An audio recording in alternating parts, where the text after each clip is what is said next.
No, just be honest about it. You are trying to get rid of me. I can see through your plans. I know what you're doing. I'm sweating my balls off here. Carly, are you even listening to me? Are you even listening to me?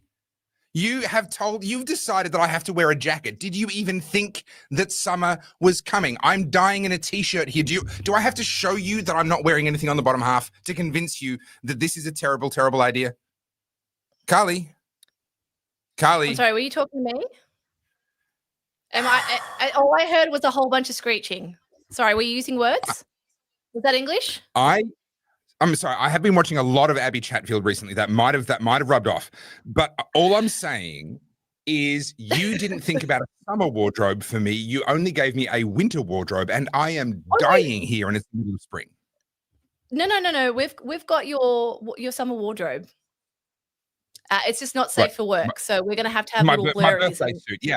Look, not even my wife likes that, so I don't think I'm going to be wearing that out in public anytime soon.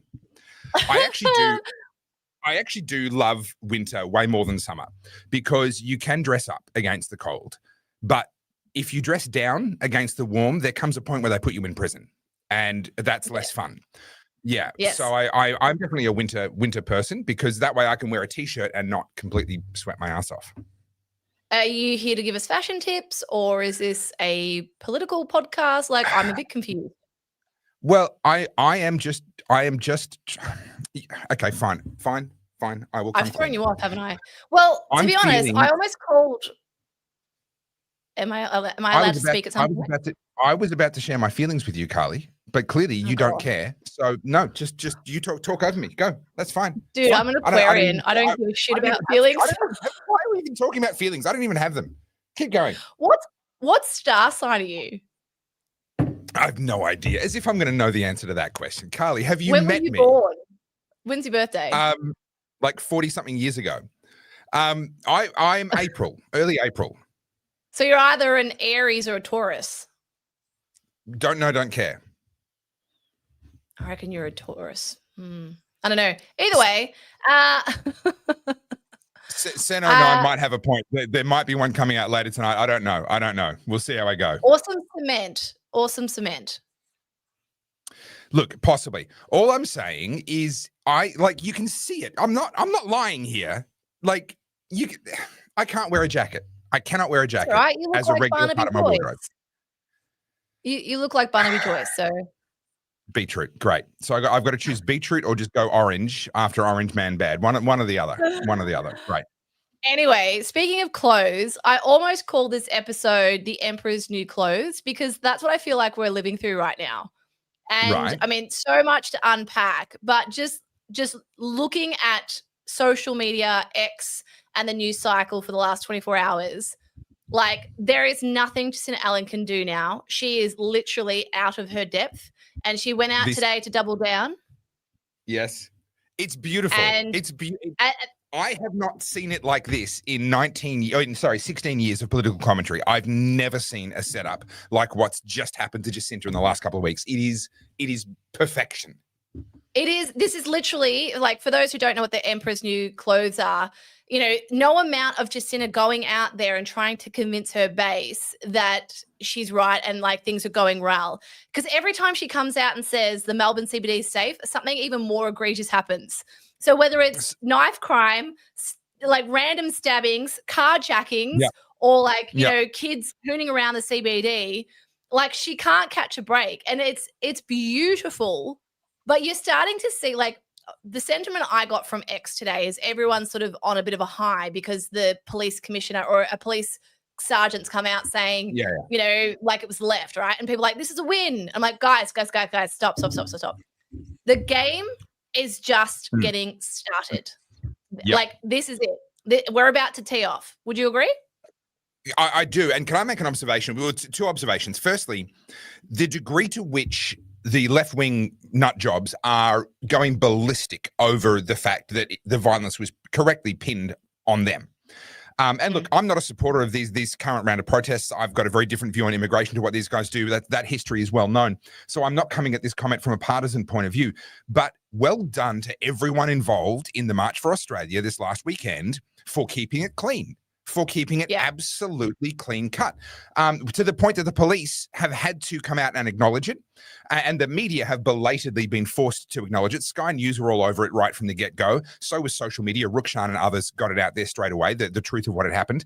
But even so, and I think you might have some of this for tonight's show, other mainstream media outlets tried to kind of fudge it with how they wrote their headlines and tried to kind of imply that it was, these anti-immigration protests turned violent, trying to imply that it was the March for Australia people that turned it violent, which wasn't true. They've been called out, which is fantastic. So well played to everyone that is involved in these protests. If this is your thing and you believe in this, that stopping immigration is going to solve your problems, I disagree with you, but you're going about it the right way, and it's paying dividends. This is why I always say, if you resort to violence, you instantly lose. So yeah, well done. Yeah, and further to that, I saw Beck Freedom got interviewed by Channel 9, I think it was, and she delivered a really good line. Like, she's obviously rehearsed and she was ready for it. Because I know she got stitched up by Ben Fordham. Anyway. Fordham. Yeah. Fordham. But the line that went to the news, the part that they showed was saying, like, like any group, there's always going to be mixed messages, but the sole reason we're here today is because of mass migration. I was like, great, Beck, you are on brand, and everyone there behaved really well. It was perfect. It couldn't be better. But I mean, there's so much to talk about here, but I couldn't help but notice, because I watched Channel 9's coverage, Channel 7's, and then I made the mistake of watching ABC and I got really mad. But both Channel 9 was ABC was ABC. You can imagine what they were saying. But Channel 9 had to preface it with saying that last time this march went ahead, there was neo-Nazis at the beginning of the march and blah, blah, blah. So straight away framing it in people's mind, oh, it's those people again.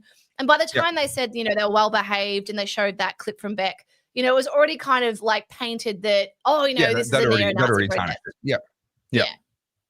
But I will say this. They're getting called out for it. They're being called out very clearly. Yeah, I mean, look, I'm not going to re-prosecute this. In the case of the March for Australia, I'm sorry, this is everybody else joining in a FASH rally, an NSN rally. That is actually the truth. I'm sorry about that. I wish that wasn't so, but it is the truth. But the vast majority of people are there for the right reasons. And if the NSN are kept in check, so last time I warned before the first one, this is an ambush. This is a setup. The whole point is to give them the microphone, and that's exactly what played out. However, I think having her head kind of kicked in social media by me, and having the experience that she had with Ben Fordham and others, Beck is obviously a fast learner, and she's getting her shit in order. I still wouldn't show up. I'm still not going to show up and support them. I don't think mass migration's the issue. Our perverse incentives are the issue. And if we fix them, then the whole problem, all of these problems fix themselves. And my fear, as I've said before, but for anyone new, my fear is that people are going to get all excited about stopping mass migration, potentially even succeed, and then they go home and none of the real problems have been solved. Let me make this point for anyone listening and sitting on the fence on this one. If the whole premise is we only want migration from white European countries, then, because they share our culture, they share our values, we're going to be able to get along better. Okay, fine. Let me give you some names and see whether you share these people's values and whether you think they're good for the country or bad, because they're all good white European stock. Anthony Albanese, Kevin Rudd, Malcolm Turnbull, right? Julia Gillard. Like, these are all good Aussie white European names, right? Isn't this this is the people that we want, right? This is, according to these guys, if we just fill the country with these people, then all our problems will be solved. Except that we know for a fact that these people are actually the ones causing most of our problems. So the whole premise that underpins this entire anti-mass migration thing is flawed. I'm sorry, you can get rid of every single, you can stop migration, you can get rid of a bunch of migrants that are already in this country. You're still going to be stuck with the people that are actually destroying this country. And my fear is that they're going to win and go home going, oh yeah, job well done, migration is stopped, and wake up 20 years later and go, hang on, how did Australia become a big white ghetto? Because that's what we're becoming right now. And arguing over migration is simply arguing over what skin color the prisoners inside the ghetto are going to have. And that's a less interesting argument to me than whether or not we're going to turn into a ghetto. So sorry, I get really fired up over this. It just pisses me off to see all this energy being wasted. However, for the people that went, fair play. You're doing it exactly right. If that's what you believe is the issue and you want to fight that issue, you're doing it well, and well done. Yeah. Look, I mean, you and I disagree on the mass migration thing. I agree with the sentiments of the protest. I do believe we need to stop mass migration the way it's happening because much like I mean, I always bring it back to my mate Niab from El Salvador, but we need sweeping reform. We need all of our attention on deck for the issues we're all facing. And I think whilst we're trying to have a whole bunch of people coming over from Gaza or from Africa or from the Middle East, wherever they're coming from, their race is irrelevant. We cannot deal with the problems here whilst our attention is being co-opted by everything else. I think I'm not against people migrating to Australia, just to be really clear. But right now, at the volume we're taking these people in, it has to stop. That is my opinion. So I agree with the sentiment about mass migration, but my line in the sand is saying that we don't want anyone here that doesn't look like us. I have a real issue with that, which is why I'm really Yeah. conscious of not associating myself with anyone that hangs on to the NSN or is even on their fringe because I don't agree with that. I am an expat. I grew up overseas. Most of my friends are expats. Very few of my friends are like true blue Aussies, as the NSN would like them to be. So I'm never going to stand here and say that, no, we shouldn't take people in. I've made my point very clear multiple times, and that is I think that the incentives need to be higher. We need to bring people into this country who have good trades, the things that they told us they would be, right? The doctors, the engineers, all the people with the skills to, lift up our skills shortages. But we're having the complete opposite. And we know that, right? So I agree with this protest, and I'm really happy with what happened. I'm really happy to see how it went down. Not Melbourne, we'll get to Melbourne in a second, but overall, like, great to see that people were, when I say on their best behavior, not taking the bait because that's what they Yeah. want, right? The second they can frame you, and I did notice this. I think it was Channel 9, same footage as I covered. There was one particular lady. I think she was in Melbourne, and forgive me if she was somewhere else, but she carried on a little bit and she got arrested. And of course that made the news, right? And Sure. I don't know what happened, and I'm not trying to weigh in on what happened. What I'm saying is they're waiting for those clips. And as much as she may have had a reason to arc up, I don't know, and I'm not claiming otherwise. But what the media is looking for is anything they can use against you or to frame it. And so even if they're antagonizing you and baiting you, you need to hold your ground, not because you can't get angry, because you're walking into a trap, essentially. Yeah. Yeah. And look, some people are really good at baiting others. Like they know how to try and draw you in. In fact, I would say that they've had so much experience baiting that they're actually master baiters. And you just need to be very, very careful not to get sucked in. You're reading comments and not listening clearly, because that was hilarious. I'm sorry. I really struggle to read comments and listen to you. Sorry. You've got my full attention. I can tell. Let's get to some comments quickly. Right. So insert username. Australia doesn't have a right-wing problem. It's got a communism problem. A lot of these undesirables were marching under Soviet flags. The bottom line is there are people that call themselves all kinds of things, and they think they're ever so different. But fundamentally what they believe is that they should have more power. They should get to decide on behalf of others. And I don't care whether that person calls themselves a fascist, national socialist, a communist, a Marxist, what label they want to give, a nationalist, whatever label they want to give themselves. If they're saying everyone should be forced to live their lives according to my idea of what's right for them, then they're part of the problem. So I'm less interested in which flag it is, and more interested in just a very simple question. Do they have faith in other people's ability to make their own choices or not? If the answer is yes, well, then perhaps we can be friends. If the answer is no, well, I'm sorry, you and I are not going to get along. Well, it's interesting you say that. I did say this to you off camera, and I'm seeing it more and more and more. Like, we were talking about the woke right, like, a year ago, but now I'm seeing this, and like, not just on our threads or anything like that, just collectively, I'm going to call it the conservative movement, for lack of a better term, but those who are aligned with the conservative way of thinking are now becoming just as intolerant as we saw on the left.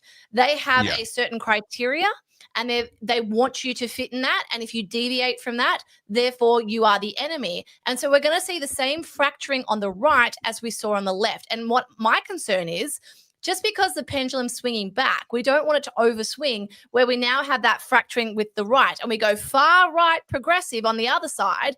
And then people who are center right are sitting there going, whoa, what happened? This is not what I signed up for. And I can give you examples of this. And sorry, go. Sure. I was going to say, go. Now we've got a problem. I'll make one very quick point. This is what happens when you go from viewing yourself as being in opposition to viewing yourself as being in the ascendancy.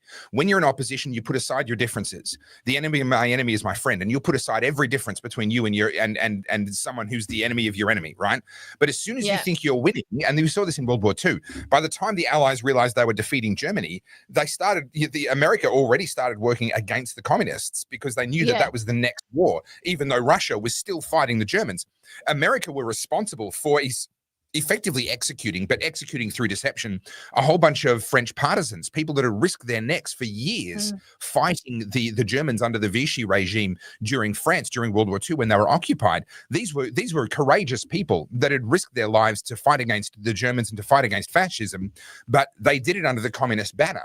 And so what the Allies did on more than one occasion was they would set up the partisans to go and do a strike against German, railway lines or something like that, and they would tip off the Germans.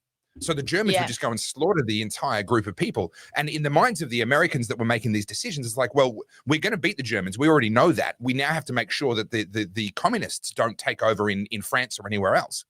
And so that's what happens when people start to think they're winning. Instead of being focused on, is this person the enemy of my enemy? Okay, good. Then we can work together. Now they start to really see their differences and start to make enemies all around them. Yeah.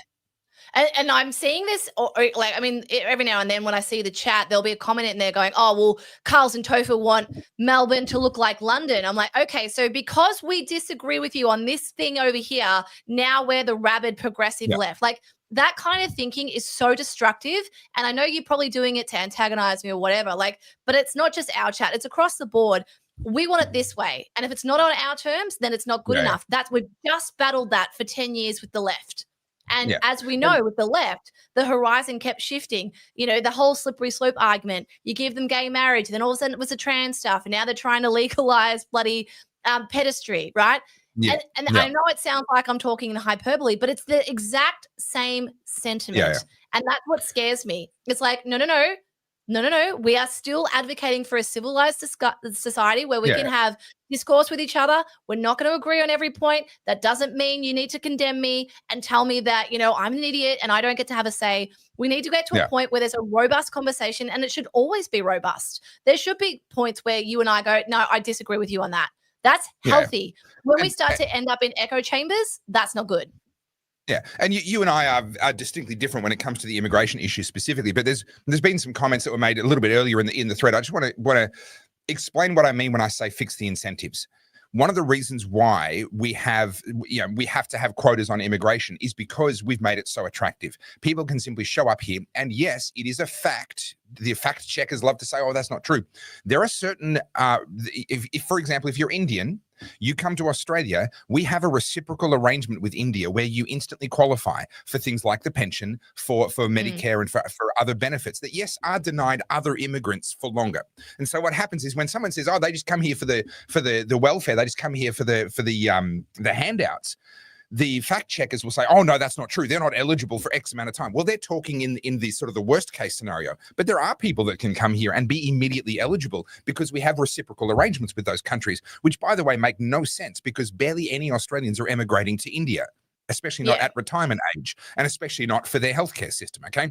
So we've signed these really dumb bilateral agreements that create this perverse incentive for people. Those people from those countries can come here and write off our welfare system. We've got to get rid of that for a start.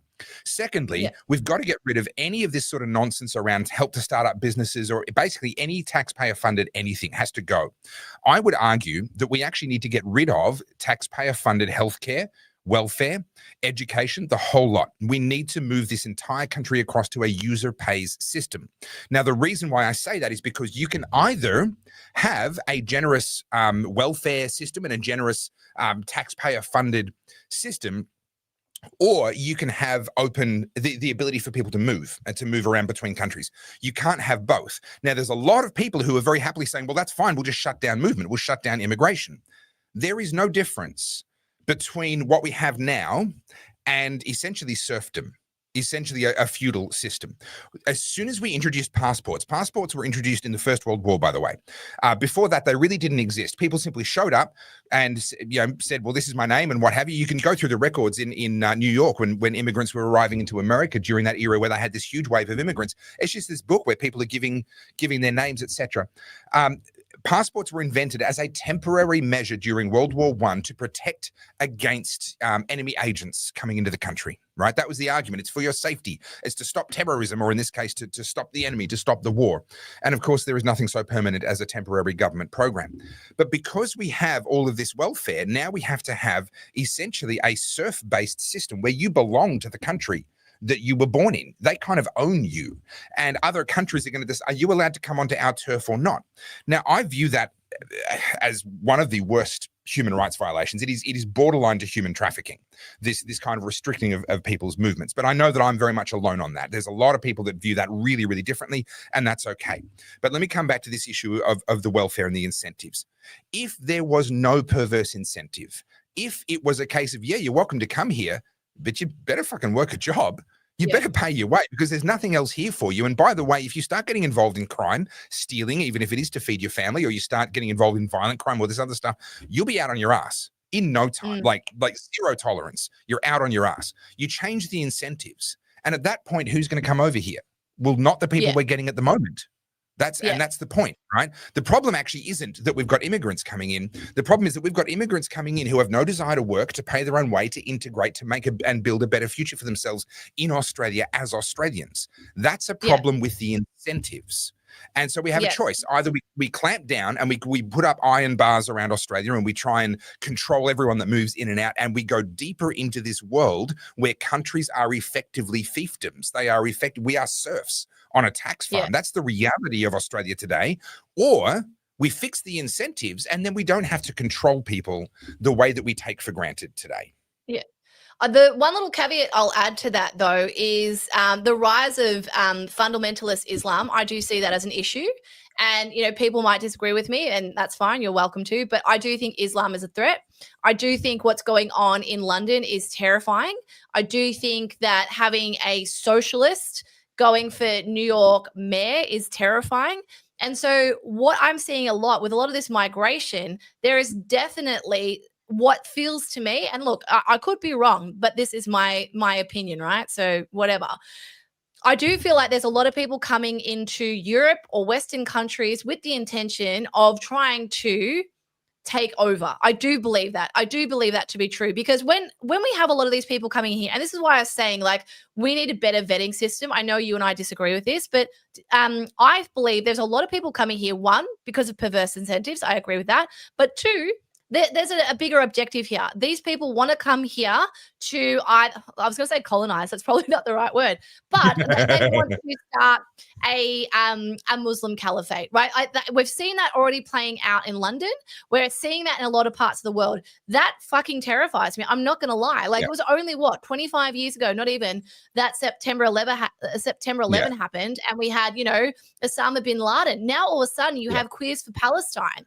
And, I look at, I'm sort of conflating two issues, right? But this is what put, like, the absolute fear of God in me. This was like the final thing.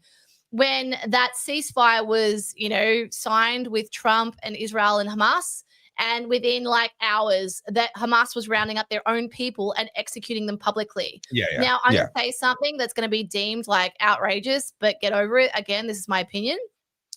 Anyone that behaves like that are animals. We cannot get along with those people. We cannot get along with those people. And from what I understand, we've got, 2,000, 3,000 Gazas who are coming to Australia. And I say no, absolutely fuck no. I don't want to import people into this country who I don't know aren't one of those people, right? And like, call me alarmist, call me racist, whatever. Watching Hamas hours after this supposed peace deal, ceasefire, shooting their own citizens, that is a problem for me. Yeah. Okay. But if we didn't pay their airfares and come and pluck them out of whatever refugee camp they'd got to, pay their airfares, bring them over here, give them a place to live, give them, welfare and what have you, and refugee status, they wouldn't be here. right? This isn't a case of, oh no, our border control has failed. This is a case of our government went out there looking for them, found them, and gave them everything and brought them over here. So Which to is me, wrong. it's like, well, no, it is absolutely wrong. And this is the perverse incentives issue. And this is, our government is actively doing that. And I'm saying all of that needs to stop. All of that needs to stop. Yeah. If someone wants to come here, they come here on their own dime. They come here responsible for themselves. And if they get themselves into trouble, they're out on their ass very, very quickly. And if we simply did that, like you're dead right about the Muslim mass migration of Muslims. We see that through Europe. We see that in London. That was mentioned here in this comment. We'll bring that up again. That was mentioned here. This is not an incorrect observation, but understand, if these people didn't think that they were going to get welfare and all kinds of cushy stuff and be able to live their life and get away with all kinds of heinous crimes, which we also know they did in London, then they wouldn't have come in the first place. And if they did come and they'd been held accountable to our laws, they would have been out on their ear in no time and word would have spread. So we've created this problem. We've created these rivers of people. If they knew that there was nothing here for them except for blood, sweat, tears, hard work, pay your own way, learn the language, fit in, and don't get into trouble. If that's what they knew was waiting for them here, a lot more of them would go, you know what, I'm pretty good where I am right now. The problem is we have created a belief worldwide, and frankly, an accurate belief worldwide, that we are an easy target. You come here, and once you're in, all your problems are sorted and you don't even have to work for it. Imagine if the multiple wives of Muslim men couldn't get welfare. Imagine if all that welfare money, if all that easy money was gone, how many of them would have come? How many of them would still be here if all of that easy money was gone? So when we fix the incentives, the people we don't want, the vast majority are going to, the trash will take itself out. The people that actually are going to come here and work can, and this is my issue, is that if we just create, Fortress Australia and build iron bars around our country, not only are we still stuck with the people who are the actual problem, i.e., the Albaneses and the Gillards and the Turnbulls and so forth, but we're keeping out a bunch of people that actually genuinely have made Australia what it is. And I don't say that as a platitude. People call me a cuck and all kinds of things. Oh, you won't stand up for white Australia. I stand up for human beings. I'm a part of the human race first and foremost. And anyone that is actually going to come and pay their own way and give it a proper go and give each other a fair go and act in a spirit of mateship is a damn sight more Australian than Anthony Albanese is, in my opinion, than Kevin Rudd and Daniel Andrews are, in my opinion. I don't care what color their skin is or what their name is. That's not a cuck behavior. That's a recognition that the human race is actually its own thing. Right? Now, are there humans that are a problem? Yes. So let's stop incentivizing them. Let's stop rewarding them. Let's hold them accountable when they screw up, and they usually do pretty quickly. And if we do those things, the trash takes itself out and the good people get to stay. Yeah, no, I agree with that. And I think the issue we see is twofold, right? Like, you can be conspiratorial and say this is all something coming down from WEF, it's a globalist agenda. But I think a lot of this too falls on the back of regular Joe Schmoes who have a bleeding heart. And Aussies are that to a T. Oh, it's terrible. We should take them in. We should help them. Like, even the ISIS bride story, like that riled me up like nothing else. These people are genuine monsters. They don't deserve to be on our shores. You abandoned us for a caliphate. And now that didn't work out, you want to come back to Australia? Absolutely not. But then we've got people like, sorry, go. How about we start with this? We will take as many Gazan refugees as Egypt has taken. Let's just do that. Egypt is their next door neighbor. Zero. It's their next door neighbor. They know them well. They know something that we don't, right? We'll take as many as Egypt have taken. Yeah, I agree. And look, the other thing is too, like, it's not a Muslim specific thing. It's a radical Islam thing, right? There's a lot of countries like, within the UAE, Saudi, who are warning the West about this a long time ago. There's a reason that Egypt and Jordan aren't taking on Palestinians, right? There is a reason that none of them are letting them have any land. Now, everyone keeps blaming the Jews, but there's a really good video. It went viral. It's gone viral multiple times. I think it was a sheikh in Saudi, or it might have been Qatar. I'm not too sure. But basically saying that we are warning you, this is not good. Do not let these people in. And he was talking about the radical Islamists. And sure enough, I mean, there's so many things going on, but what really pisses me off, and again, I'm conflating some issues here, but in London, we've seen the Pakistani rape gangs. Pakistanis predominantly are Muslim, right? So Muslim men are raping young British girls. Yep. And because they're Muslim, we weren't allowed to know about that. And it was all swept under the rug because, no one Active wanted to be cover seen up. as racist, right? Yeah. This is a two-tier society. This needs to stop. And I've talked about this before. Like, when we try and limit people's speech, I always joke about people saying, I can't swear. Well, it's no different to saying, like, oh, you shouldn't say Muslim, Carly, or you shouldn't say that. We need to get to a point when we're no longer policing people's speech and we're able to have an open discussion and go, no, it is Pakistani Muslim men doing this. It is these Sharia law believing fundamentalist Islamists who are coming here and giving peaceful and normal and happy Muslims a really bad name. And, I know people love to generalize and go, no, all Muslims are bad. I disagree. I know plenty of good Muslims. It's the fundamentalists that are the issue. It needs to be stamped out.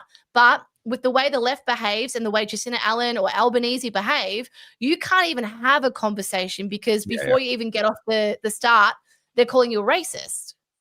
Okay, so you used a term earlier that I actually think was correct, but you kind of walked away from it, and that was colonialism and a colonization. There is no Islam as an ideology is a colonial ideology. It wants to take over and colonize everywhere it goes. So one of the things that atheist countries and even Christian countries to a certain degree, or Christian people don't understand. In the West, we view religion as a part of life. If life is this, then your religion is here. In Islam, your religion is here. Your religion is this, and absolutely everything within life is dictated to you by your belief system. Now, I would actually argue that this is how it should be. If you believe that there is a God, it should affect absolutely every single thing that you do. And this idea that you can have some religious belief about God and the origins of the universe and the purpose and meaning of life and what happens after you die, and it remains some little compartment over here, I think that's absurd. I think it should actually be all encompassing. But within Islam, it is culturally, everything is directed by their beliefs about who God is and how life works and how you be saved from hell and all of those sorts of beliefs. It is a colonial system. They want to come in and turn whatever place they come into a Muslim country, into a country that honors and acknowledges the God that they serve. So what do we do about that? This is a great question here. Jed says, how do you separate the bad from the good? If you get the incentives right, they separate themselves. So in the case of this, my concern, people have asked questions about the cultural side of things. And I think we had a super chat related to the cultural side of things as well. Baz the Dark Horse was, so Baz has been having a bit of a chat in the super chats, and he's come back with this. Fixing the incentives does not solve the culture clash. Some cultures are not compatible. It's not good, but it's proven to be true. I agree with you. Some cultures are not compatible with ours, but there's two things that have to happen in order for their culture to come over the top of ours. One, we have to let them in, and two, we have to let them exercise their culture over ours. And the thing that we've done that I will absolutely get alongside every snag cooking, flag waving, no matter how bogan, I don't care. The thing that we've lost is the willingness to celebrate our culture. It's become very fashionable to say that we don't have one. Oh, Australian culture. Oh, what's that, like footy? Right? There's this really sneering kind of attitude about Australian culture. I think Australian culture is actually very deep and very rich, but we're not allowed to enjoy it. We're not allowed to celebrate it. We're not allowed to practice it. We're being told you can't have Australia Day. You can't have your flags. Your flags are evil now. You can't, if you've got flags coming off the back of your car, you must be some kind of a horrible racist person. We're being shamed out of our own culture. So my answer to this culture clash issue is to get really active about celebrating our culture and actually making a real point of celebrating our culture, because that then gives new arrivals something to opt into. What's really interesting is we've been told time and again, oh, they won't assimilate. The cultures aren't compatible. We were told that about the Greeks and the Italians, because to the most, the English, Irish, and Scottish and some German immigrants that came here very, very early on, the Italians and the Greeks, they were scum of the earth. Southern Europeans, oh gosh, you wouldn't want them. Their culture is not compatible. We look at that and laugh. We say, well, no, they're Europeans. It was when the Vietnamese came along that they weren't compatible. Well, hang on. Look at the second and third generation Vietnamese, right? But the key is we've got to give them something to join. Something to celebrate, something to be a part of. So our job, in my opinion, is not to try and build Fortress Australia. It's to create in Australia something that other people look at and actually actively want to join. If we get rid of the perverse incentives and the easy money, and we become a place that people go, hey, I can have a better life if I become one of them and go over there, all of these problems fix themselves. Yeah, I agree. Before I write my comment, I did see this comment. I'm just going to tear shreds off this dude for a second. Hang on. You both police comments without dollar signs and I'm a sub. You must be new here. The whole super chat thing is to support the channel. And if you write a decent comment, we will see it like this one. You're an idiot. Say something positive and then you'll get a shout out. Otherwise, Well, shut up and stop being a little bit. You might have just lost a coffee subscriber. Maybe that's what he means when he says he's a sub. But also, by the way, we've had hundreds upon hundreds of comments already so far. Yeah, we've got it scrolling on the screen. It's scrolling through. Quickly, we cannot put those on screen and talk about them. But contribute to the conversation. It's that simple. Like, contribute. Don't sit there and whinge and bitch. Like, if you want to contribute to the conversation, we'll pull up your comment. Like, stop whinging. Anyway, so Jacinta is proposing a ban on masks and protests. Yes. Yeah. Convenient. Well, it is. And it's a great question, though, because there are people now saying, and especially after the police came out and they said, oh, it was mostly the left-wing protesters, blah, blah, blah.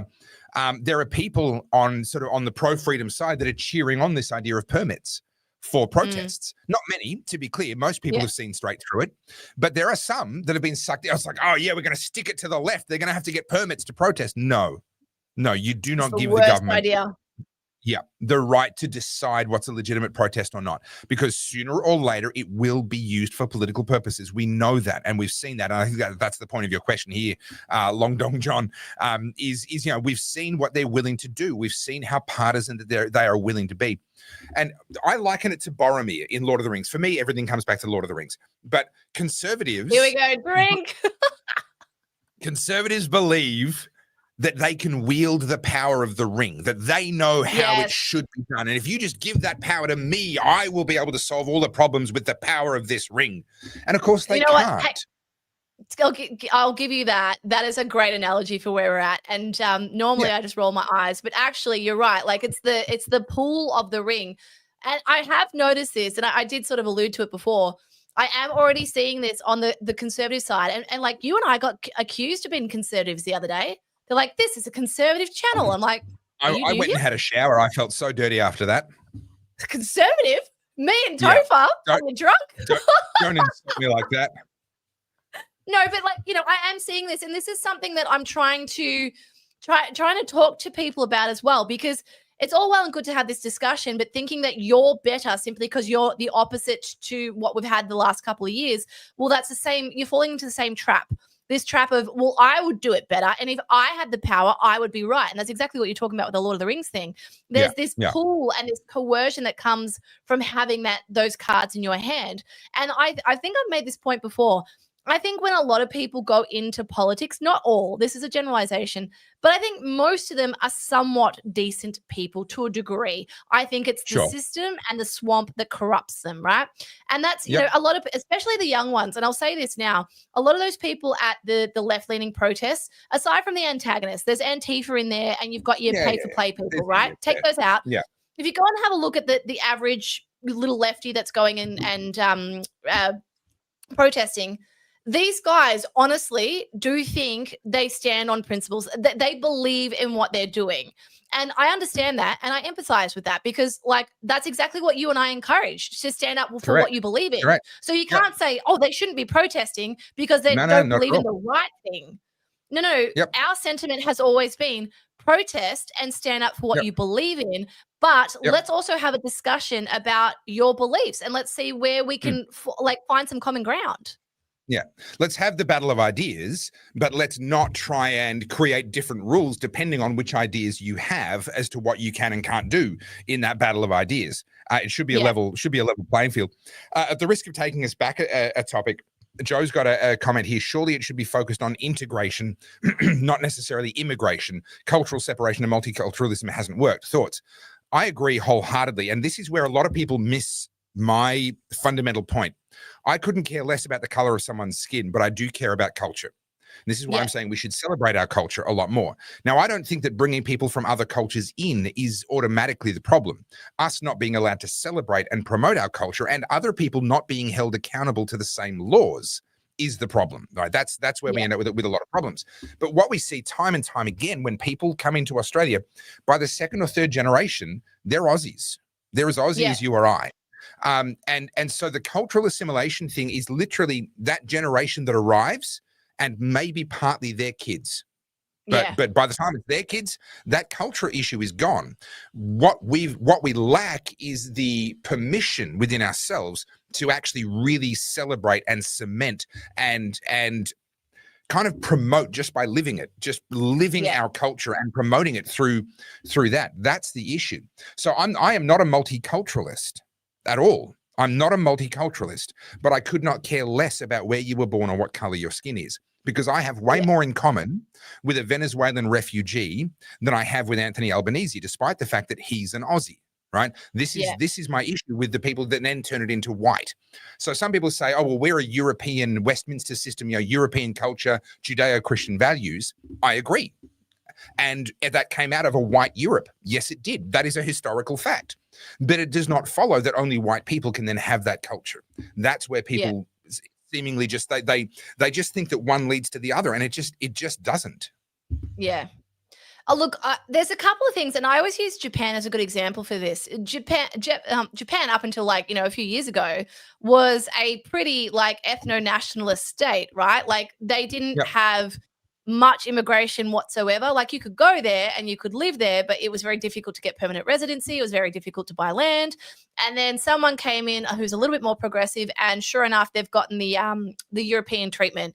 They've got people coming in there, and like the Japanese culturally are a very, very polite society. And like, for those of you who haven't been to Japan, you might not know what I'm talking about, but it is, there is embedded in their culture is a level of politeness that you and I would be like, oh my goodness, I don't know what to do. Like it's just part of who they are. And so when you go to Japan, you instantly adopt that, because if you don't, you stand out like a sore thumb and you cause chaos. And we're now seeing that now. Like you've got a lot of people going across to Japan who are just like African migrants, Muslims, and they're causing chaos. And rightfully so. Japan's just elected a very conservative leader who's going to clamp down on that. And I agree with that, because Japan as it is a beautiful, wonderful place. Not to say it doesn't have problems. It certainly has problems. But when you let people come in like that, whose entire MO is to cause destruction and chaos, no, boot them out. Come in here. If you want to live in a very polite society, if you want to work the way that we do and do everything the way the Japanese do, then all aboard. If not, see you later. And my issue with Australians is we will sit here and let someone lecture us on what it means to be Australian or lecture us on how we should be living. What the fuck are we doing? Like when it comes to Aussies, you've always got the bogan, right? The quintessential bogan. I get accused of being a bogan all the time because I swear. I think there's nothing. Oh, no, I know, it's wild, right? There's nothing wrong with that sort of ochre Aussie, right? Like that was the endearing Crocodile Dundee Aussie, and that's fine. But there's so much richness to Aussie culture as well, whether it's the beach culture or it's our music culture. Like, but for the better part of a decade, Australians or white people in general have been taught that our culture is oppressive because of colonization. And a lot of this has come up in schools where we have to renounce our whiteness. And that's that progressive ideology that has been colonialism. Apologize. And you and I make this point all the time about being cancelled. You say that you can't be cancelled unless you agree to be cancelled. So same with Australian culture. You can't, like Australian culture isn't cancelled unless you agree that it is. And we saw a little bit of that last year with the Australia Day, right? Like Woolies were going to not sell Australia Day merch, or was it Coles? I can't remember which one. I can't remember, but they got kicked in the ass for it.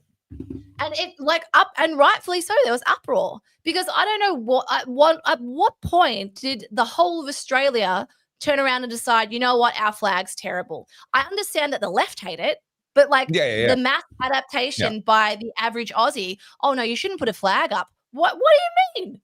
What do you mean? This is Australia. Of course you should put a flag up. Of course you should be able to go to Bunnings and have a sausage. Of course you should be able to walk around with flip-flops and board shorts. Like, if that's what it means to you to be an Aussie, why are you letting people shame you for it? And the issue is that squeaky wheel, that minority, and we saw this in COVID, where when you have someone screeching in your face, rather than going, hey, shut up, Aussies go, oh, okay, all right, yelly person, I'll do what you tell me to do. Yeah, 100%. Yeah. We're too nice for our own good. Now, there's some amazing comments coming through that I'm seeing here.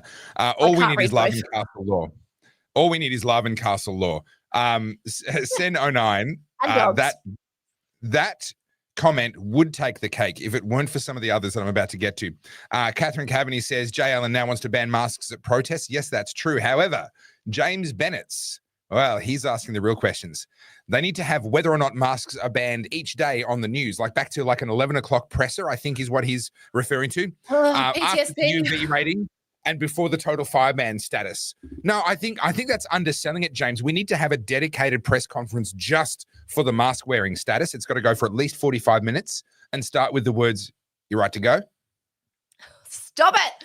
I can't. It's too early. It's too soon. Is Jason D, hang on, Jason D, you picking a fight with me? What are flip-flops, thongs, whatever? Is this you starting a fight? Are you starting shit?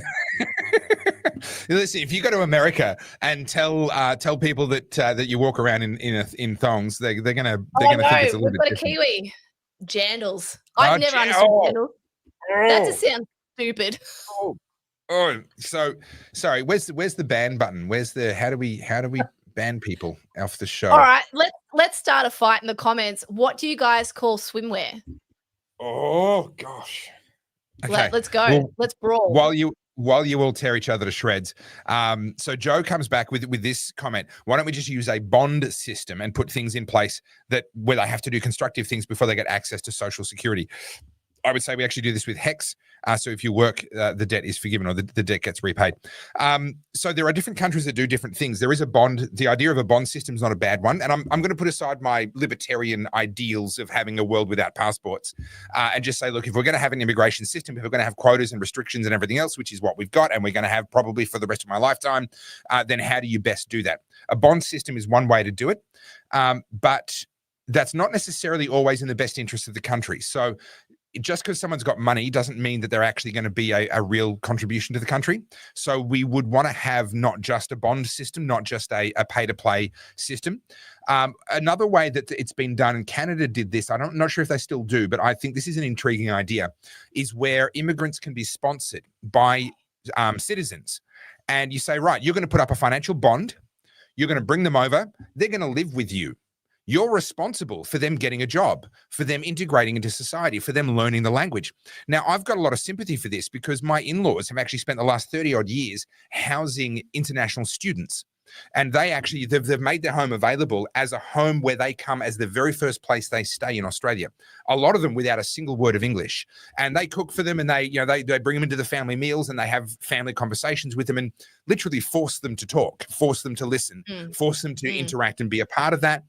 Check in with them. Hey, what's your plan today? Do you know how to get where you're trying to get to, etc. And obviously within a few months, they've found their feet. Some of them then move out and go to other accommodation. Others actually have lived with them for over 10 years in the case of one particular individual living in their house.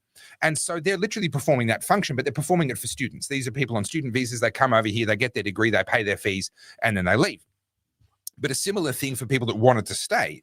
But there's actually an Australian citizen who has money on the line. They've had to put up a bond, and they're actually liable for these people, and they actually have to get invested and involved in their lives.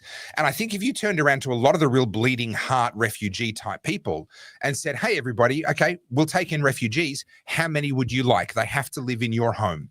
They have to eat their meals with you. You are responsible for whether or not they know any English after they've been here for 1 year. You are responsible for making sure that their bills get paid, whether that means they get work or whether that means they're on you. That's up to you, but you're responsible for that. How many of those bleeding hearts would continue to have their hand in the air? Probably not many. That would really upset the champagne socialists, the NIMBYs. Yeah.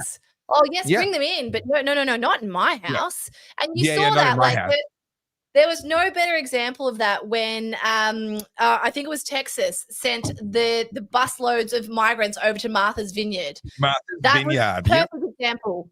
And they're like, you know what? I'm fine. If you want all these migrants, have them. And they're like, oh, no, not here. Oh, no, we don't have the resources. Yeah. I've only got 50 spare bedrooms. It just wouldn't work. Right? Yeah. And then all of a sudden they care about walls. Yes. Aspen, can you please go away? I have a dog trying to make me play with her. Go away. And I don't want to do a Hassan Piker. Go away. She's jealous because last time I showed up at your house to record an oddcast, you'd left a dog toy on the table right in my spot. So that same toy is now being thrown at my foot. All right. So Ricky Hammer says mass migration is a tool used by the rivals of the Anglosphere to break our hegemony. The exact goal to cause crime and chaos and sow division is laid bare in front of us all to see. Yes, but also we're doing it to ourselves with the perverse incentives. I won't re-prosecute that case. Such a strategy would not work unless we were stupid. Unfortunately, we're stupid. Yeah. Yeah, I agree with that. Just to tangent the conversation for a second, the general consensus when it comes to what we call tangent time. Tangent time. All right. Do you reckon everyone at home does the same thing? Do they all like, guys? I don't know. Tell me in the comments. Do you all get do you get your wiggle on? Yeah, they're all just like they walk around the house going tangent time, tangent time. I asked before, like, what do we call bathers? And the general consensus was bathers or togs. And then I saw this comment, and where is it? I started, and like, insert username is trying to start some shit. So let's have it out. Let's have it out. Potato scallops. All right. Out. In the bin. I only have one bottle of wine with me. I am not equipped. I am not equipped for this conversation. I need at least 2 or 3 bottles of wine if we're gonna have this conversation. In the bin. Who calls them potato scallops? Especially seeing as scallops are actually their own thing. Like there is such a thing as a scallop. So I just no. That'll start a fight. But so I got sidetracked by that. I was just like, how dare you? How very dare you? Baz is right. Baz is right. We were allowed to love Australia all the way up until about the Sydney Olympics.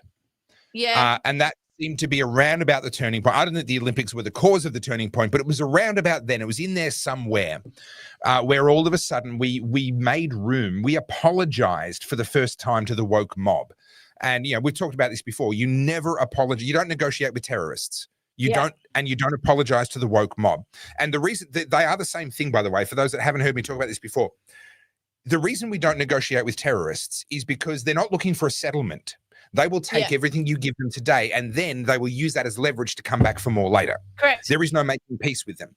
The same is true of the woke mob. The reason you never cave to the woke mob is because even if it gives you a temporary reprieve, which is no guarantee it will only be a temporary reprieve at best, because they will come back for more. Their appetite is insatiable.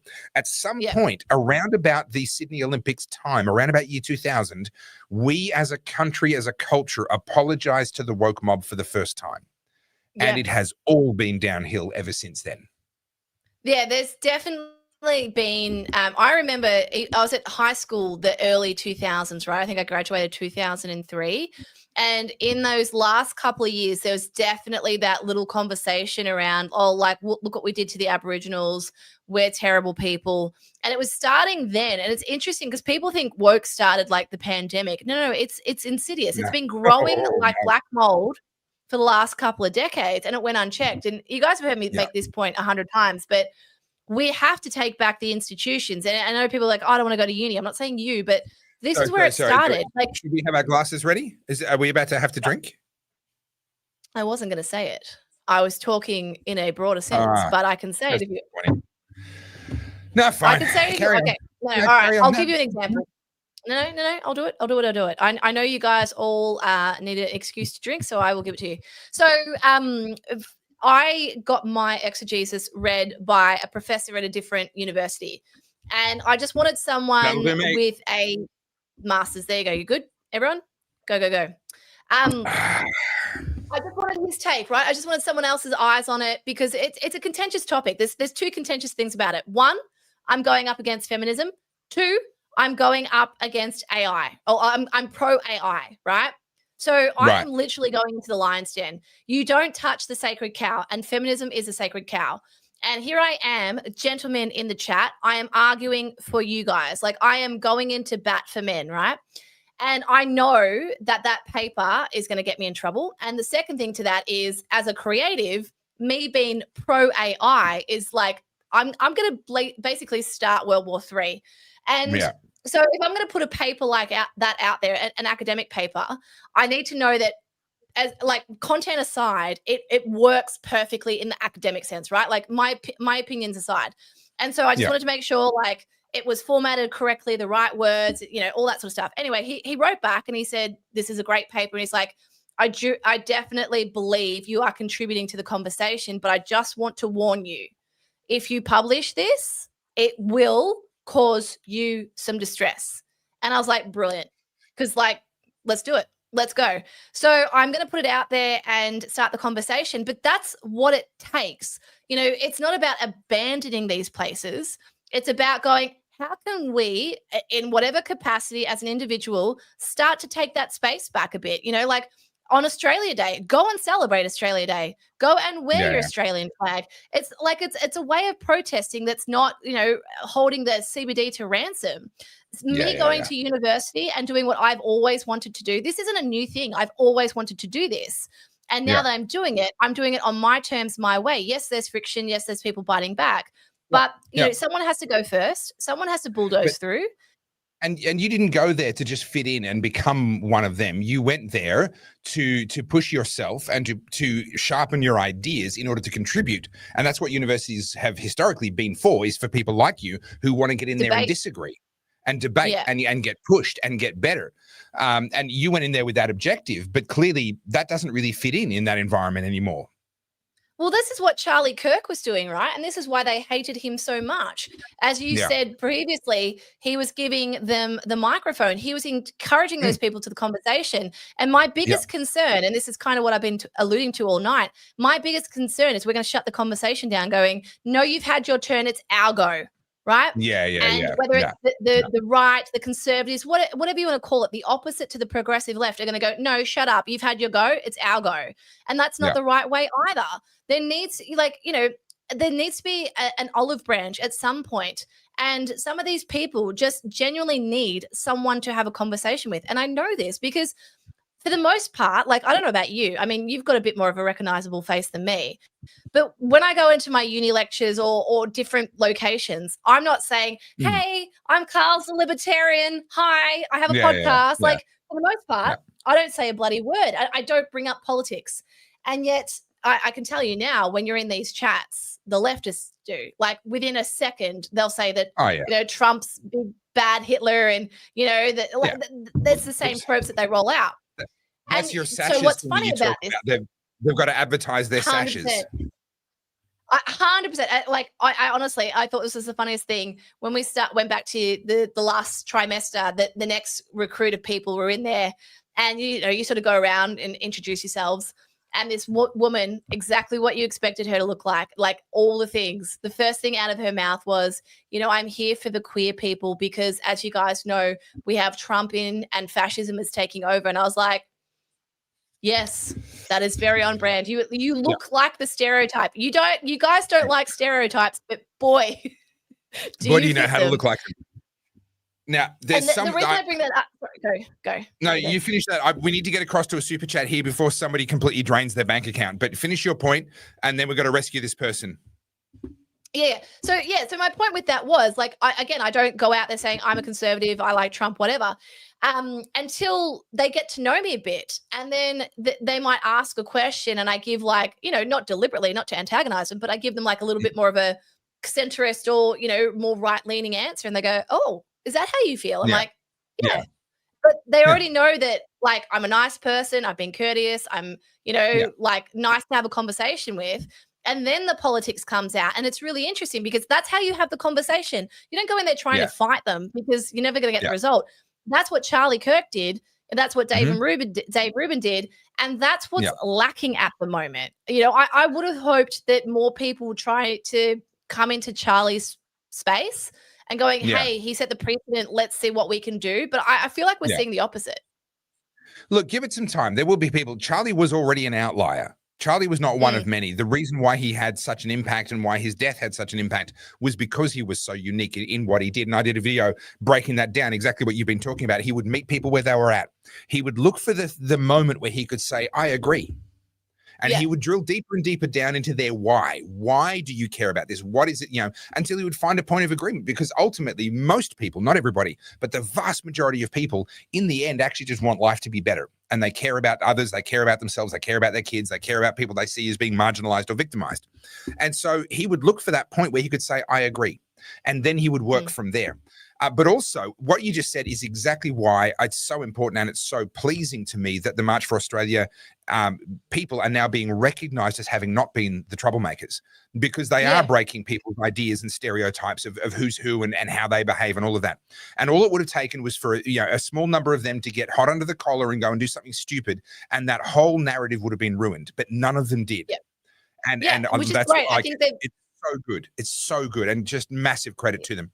I now think I they've need learned, to. they're starting to You go. learn how to not play the system. That's the wrong way of saying it, but they've learned how to show up, right? Which is great. Yeah, It's like yeah. a maturation of them protesting, which is good.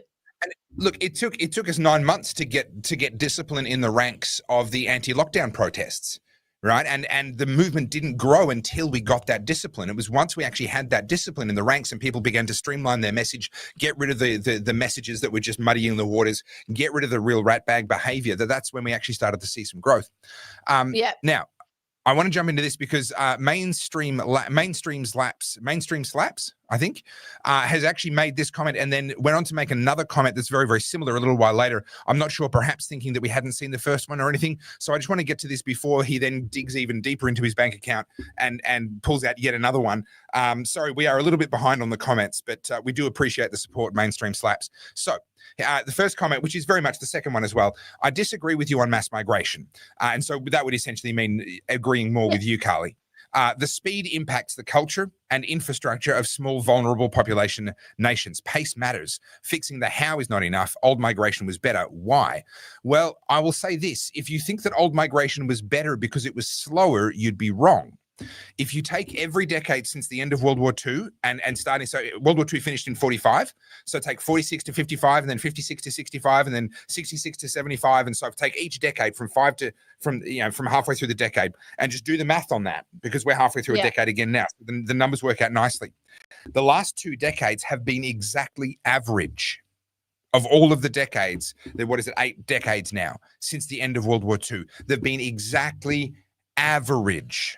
Right. And this is what people don't understand. This is why I get so fired up about this. If you think that immigration is the problem, you're missing the fact that something is much more fundamentally broken in this country.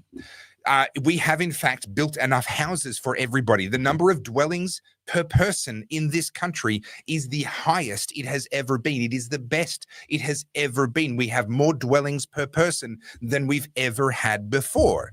So it's not immigration that's caused the housing crisis. I know it looks like that. I know that that's the easy scapegoat. I know that that's the thing that you can look at and go, well, that makes sense. But we are broken at a far more fundamental level. The numbers tell us very, very clearly we have enough houses. What we don't have are affordable houses. What we don't have are enough density of houses in the areas that people want to live. What we have is an overregulated housing sector that doubles the costs and halves the availability, turning it into an artificial Hunger Games that doesn't need to exist. What we don't have is too much migration. What we have is not enough celebration of our own culture and not enough enforcement of our laws. If we change the incentives, enforce our laws, all of that fixes itself. So this is why I get so fired up, because I know the numbers. I've done videos on this stuff. I'm sorry, the old migration wasn't better because it was less. It was better because we actually just expected people to work. Go and get a job, you mug. Don't be a bludger. Go and get a job, you bum. We didn't put up with the kind of behavior that we're putting up with from people now. And so this is the second comment from the same person, Mainstream Slaps. I disagree with being okay with mass migration. The speed alone impacts the culture and infrastructure of small, vulnerable population nations. Gentle migration is great, but pace matters. Fixing the how is not enough without fixing speed. So that was kind of the second version of that. But Carly, I know you've got a different view on that. Look, I do and I don't. I understand what you're saying on paper, and I don't necessarily disagree with you. But my issue, and it's the same issue I have with youth crime, is that once it gets to a point where it's too out of control, you do have to make a sweeping change. There needs to be big reform. So at the moment, you're right on that. You're right on that. Yeah. Look, and at the moment, there's a couple of things, right? Like collectively across the world, all the way down to states in Victoria, we are like, we're at DEFCON 2, right? Like things are getting pretty heated. And everyone keeps saying, oh, we're going to bring the temperature down. You know what you do? take the stress out of it. Stop mass migration for a minute because it seems to be really upsetting a lot of people. Also, it's putting a lot of strain on resources. That's true. But you're also accurate in the housing market is absolutely diabolical. That is also true. My issue is when we have all these little grass fires, everyone's concentration and focus is all over the place. What we need is just to really strip it back to basics. What does it mean to be an Australian? What are our core values? And build back from there. Because at the moment, I think we have a values issue in this country. At the moment, we are being forced to adopt the values from the progressive left. And I made a video on this a long time ago, and I stand by this. If you don't have your own values, other people will force you to adopt theirs. And this isn't anything to do with politics. This is just people at large. Life has been too comfortable and too easy for too long. And because of that, there is no incentive to try or to truly care. Now, to just bring it back to a basic example, right? And basically around uni, there is a common thread at uni saying that says, P's get degrees. So for those of you who don't know what I'm talking about, a P is a pass.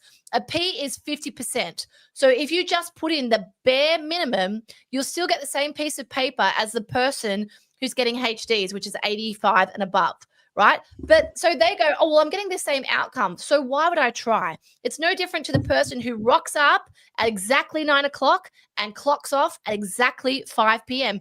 Oh, well, you know, why would I put in any extra work? That mentality is across the board, across most people. Why? Because life has been too good. They don't understand why you need that. And you guys have heard me talk about chicken in the noodle aisle. It all boils down to the exact same thing. We are valueless. Now, those of you who are religious leaning, you'll say, well, I have my values. Okay, you are a small minority of people. We are mostly secular in Australia. And you don't have to like that. But that's the reality. Most people are quite secular or atheist. They don't, they're not practicing. And what that means is these people aren't thinking daily, what do I value? What do I care about? What's my incentive to show up in my own life? And you know how you can see this manifest? How many people are on SSRIs? How many people are now ADHD? How many people now are miserable? Life's too hard. I shouldn't have to do that. The government should give me more. All of this boils down to values. That's how I look at it. You need to give people a reason to fight, to wake up and get out of bed. Jordan Peterson used to do this, right? For like the last 15 years of his career, he was talking about getting out of bed and making your bed. And people laugh and they go, oh, what's that got to do with politics? Well, that's how it starts. You got to empower people. You got to get people a reason to want to show up. And Aussies don't get it. If only Jordan Peterson had read Chicken in the Noodle Aisle, he might have been able to have a better way to communicate those ideas. All right, we've got to blast through a couple. Can take my idea. I'll give it to him.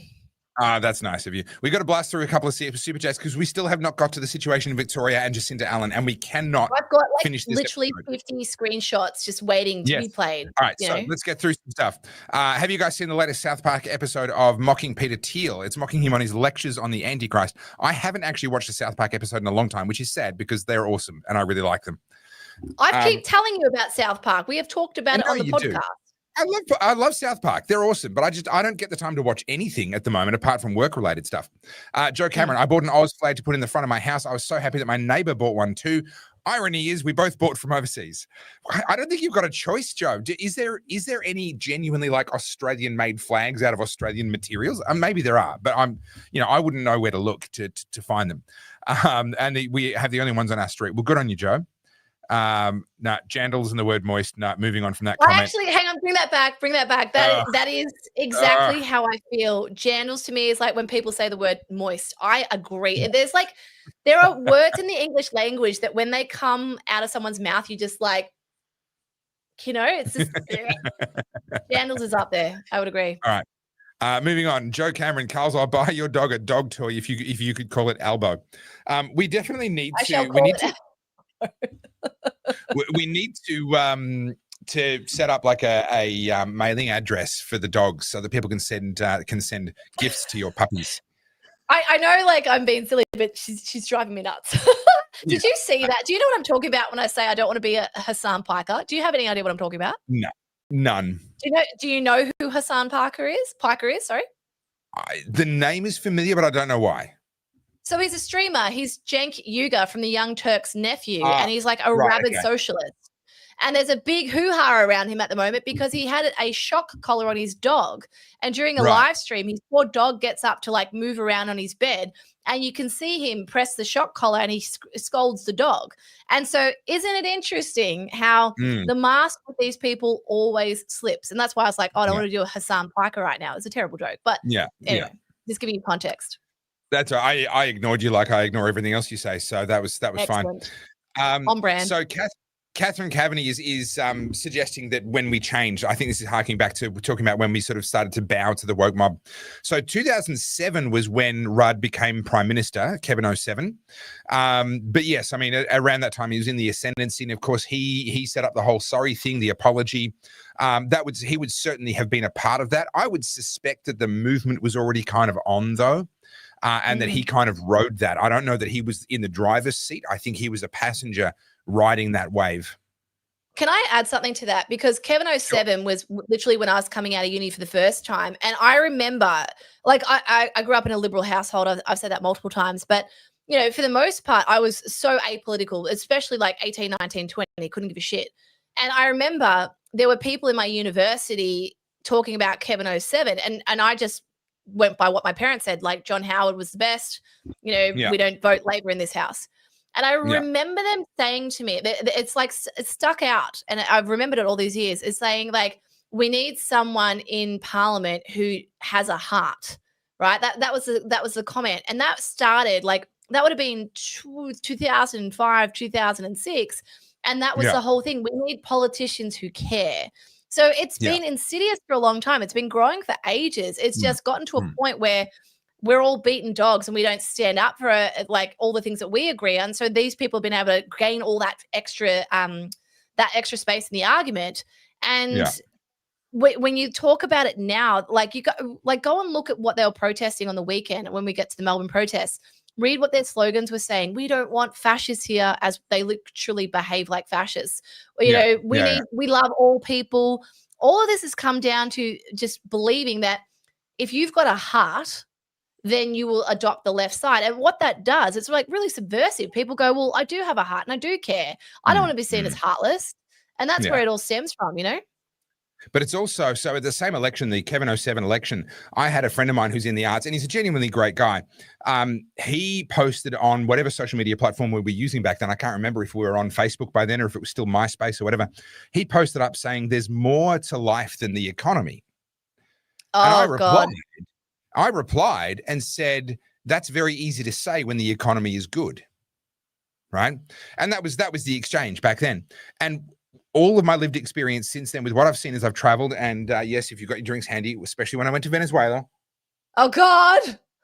Quick. Warn your liver, it's coming. Has really reinforced that view. It's very easy to talk about bleeding heart, compassion, welfare, blah, blah, blah, when the economy is good. But when things turn to shit because you didn't actually look after the economy, well, then everyone suffers. And it comes back to that thing I say all the time. If you think it's hard being poor in a rich country, wait till you try being poor in a poor country, right? Or if you think it's hard being disabled in a rich country, wait till you're disabled in a poor country. It's not going to go well. And unfortunately, that's the world we've created. I remember having that exact conversation at the beginning of COVID. And boy, did I get absolutely torn apart for that. You know, people go, oh, we need to save lives. We need to save lives. The economy doesn't matter. I'm like, oh, you'll care about that when those chickens come home to roost. That's right. Anyway. So this is some breaking news from one of our viewers. Thank you, CL. Vance is now meant to be attending the Trump elbow meeting. Please, Donald, please turn the lights down and roll the TV in. Because Vance is going to take a personal interest in what our Karen is doing. I've done a multitude of videos about that. I won't bore you with the details. Go back in my channel. JD Vance has a personal interest in what our Karen is doing in the same way that he took a personal interest in what the UK government did when they tried to stop Apple from doing end-to-end encryption. I'll leave that there because many of you will have watched my videos. But if you don't know what I'm talking about, something's afoot. If JD Vance is going to be in there, something's afoot. They've got something up their sleeve. I'm not too sure what it is. I was reading the summary about all the points that they think they're going to be talking about, and I was like, I don't think Trump's going to let that slide. Sorry. Yeah. Pluto pups or Dagwood dogs. Is this someone trying to start another argument about what to call things? Yeah, people are starting fights. I don't know what either of those things are. I couldn't actually tell you what a Dagwood dog. I've heard of them, but I don't know what a Dagwood dog looks like or what it is. A Dagwood dog's like is that the battered sausage on a stick? I don't know. Is that what that is? You tell me. Corn dog? No idea. No idea. Anyone know if you can get shirts like Big Kev had, as in like Big Kev, who was he the mobile show guy that used to have the sprays, like Big Kev's carpet cleaning and all that? He used to be on all the morning shows like Kerry Ann Kennelly and all that. Gosh. And then he was a criminal or something, wasn't he? I have no idea. You remember all of that show? I also don't really remember it. No. And Bert Newton, what was the show that Bert Newton used to host? Don't know. What do you mean you don't know? Yeah, see, Big Kev, CJ Westman, Big Kev was a cleaning guy. Thank you. He was, yeah. All right, okay, fine. Fine. But, okay, hang on. Okay. We're going back to it? Oh, I just saw a super chat, this one here. Peanut butter or peanut paste. Now, James, you are, no one calls it peanut paste. Sorry. Literally nobody on the planet. You are taking the piss, James Bennett. You've overplayed your hand. We've found you out. You're just stirring the pot. You made that up. Yeah, sorry. All right. Are you guys, Carl's in particular, not going to the march, such as Sundays, as it's too risky for you in the current violent climate? I don't think there should be an issue with any sort of ordinary person going to any of these marches. I don't imagine that would be an issue at all. As we've seen, even down in Melbourne, where there were issues, the issues weren't on the side of the March for Australia guys or the anti-immigration guys or whatever, because obviously there's different organisers promoting different things. If you agree with the cause, if you agree with what they're protesting for, show up, right? Go and support. You'll have a great time. Just make sure you got a big smile on your face and you stay away from any idiots. Just keep an eye out for any potential idiots and just don't be where they are. Honestly, the chance of running into any proper idiots is really slim, right? It really is. You'll have a great time. You'll meet lots of great people and you'll get fond memories from it. If you believe in the cause, show up. I'm not going because I don't view immigration as the issue. So therefore, why would I show up? I'd be a fraud. People keep saying to me, why aren't you speaking at these rallies? Because I would be a fraud if I showed up. And, people accuse me of being a grifter and just wanting audiences and this and that. No. That would be if I just got in front of every single protest that I could possibly get an invitation to, that would be that, right? But I'm not interested in that. That's not what I do. But if you believe in the cause, go, show up, have fun. You'll have a good time. Yeah. My answer to that is I literally, CPU is full. I can't do anything else at the moment. I am overwhelmed. And guys, 1, 2, 3, I have my master's due literally in like 9 days. I took a preemptive drink. I already took a sip. And look, and not to make light of it, like if you agree with it, please go. Like I'm not discouraging people either way. The first one that happened, I wasn't on board with just because of all the hoo-ha with the NSN. That was anti that. But just for the record and just so it's out there, like I've already had people coming to me saying, why aren't you speaking about this? Why aren't you covering this? And I'm like, guys, I can't be all places at all times on every topic. It's exhausting. I can't do it. And I appreciate that people want me to weigh in, but like, I can't be everywhere. So at the moment, I'm prioritizing something. That's my honest answer. I know people want me to say something else, but like, that's my honest answer. I just don't have the time at the moment. I'm sorry. And keep in mind with Carly, so I do this full time now, right? And so I'm able to, I get enough views on YouTube, enough people buy me coffees, enough people buy my shirts. I'm able to get by doing this full time now. For Carly, you still have to work. You're still earning a living. You don't have an audience size big enough yet to be able to kind of just do that. So your bandwidth is much more restricted than what mine is. I'm giving a genuine 75 plus hours a week of actual work to this because I can. In your case, you have to earn a living and pay bills and do all of that. And then you give time on top of all of that. So your bandwidth is, unfortunately, and we're working on that. We're trying to change that. But that's the reality at the moment. All right. Scallop is the type of slice to cut it into its shape. It doesn't raise in an oven like a cake. I'm slightly confused by the second part of that. No, because we call it potato cakes. He's like, it's not a potato cake because it doesn't rise in the oven. Oh, right. Okay. I will have none of this. Sorry. We will fight to the death on this. It is a potato cake. That is what it's called. It's not a potato scallop. And that's the end of it. Hang on. Just for the record, He's backing me up, guys. Thank you. Yeah. Well, I'm sure he's going to get lucky for that. Daniel Abel says, I'm lucky my landlord refuses to up my rent. I'm lucky. Yes. Yeah, Keep you're that lucky. landlord. Yeah, keep that landlord for sure. All That's right. a whole other debate. Maybe we can talk about that on Wednesday because I know we've got to get to the other stuff. But Jacinta Allen has come out with a new policy basically saying that bond will carry over from one property to the next. And I first heard that. I was like, you know what? As a renter, I think that's a great idea. And then the more I thought about it, I was like, actually, I don't think I like the government coming into this, but we'll have that out on Wednesday. So did that used to be the case? I'm sure I have done something along that line. When I used to be a renter, I am sure something like that happened. Or maybe look back in the olden days. I don't know, man. I'm not prehistoric, but since I've been an adult, no. When I first moved out of home, I was living in a rental in the western suburbs. I'm sure there was some kind of a sign over the bond between. I'm sure there was something. I don't know. Anyway, I've been renting since 2005, and I can say that in that time, no. But it's interesting because that I was just looking at that story because on the surface level, I was like, wow, that's actually a good idea. We've literally just moved. We just went through that experience ourselves. And then, as I always do, I was reading through the comments, and the divide between the landlord and the renter is so bad now. Like, it's all these generalizations. All renters are terrible and all renters are going to ruin your property. All landlords are greedy. They're going to be terrible. And I just feel like the media and the government is making that worse. So, Daniel, good luck and well done that you have a good landlord. And tell them that you appreciate it too. Yeah. All right. So Pro Engineer's pushing back. It says the issue I have with TOFA's reasoning re-immigration rates is that it assumes a consistent demographic makeup per decade when we know that that is absolutely not the same in the last 20 years. The second half of your sentence is correct. It's not the same. The first half, the premise, I would say is not correct because throughout my life, I've been hearing fear campaigns about the current wave of immigrants. So my parents can remember when the scare was around the Greeks and Italians. I don't remember that. I'm too young for that. The scare when I was very young was the Lebanese. Oh, they're different. They're not the same. They're not like the Greeks and Italians were. These guys are trouble. Oh, the gangs, the Lebanese gangs. And then that faded pretty quickly because there wasn't that big of a deal.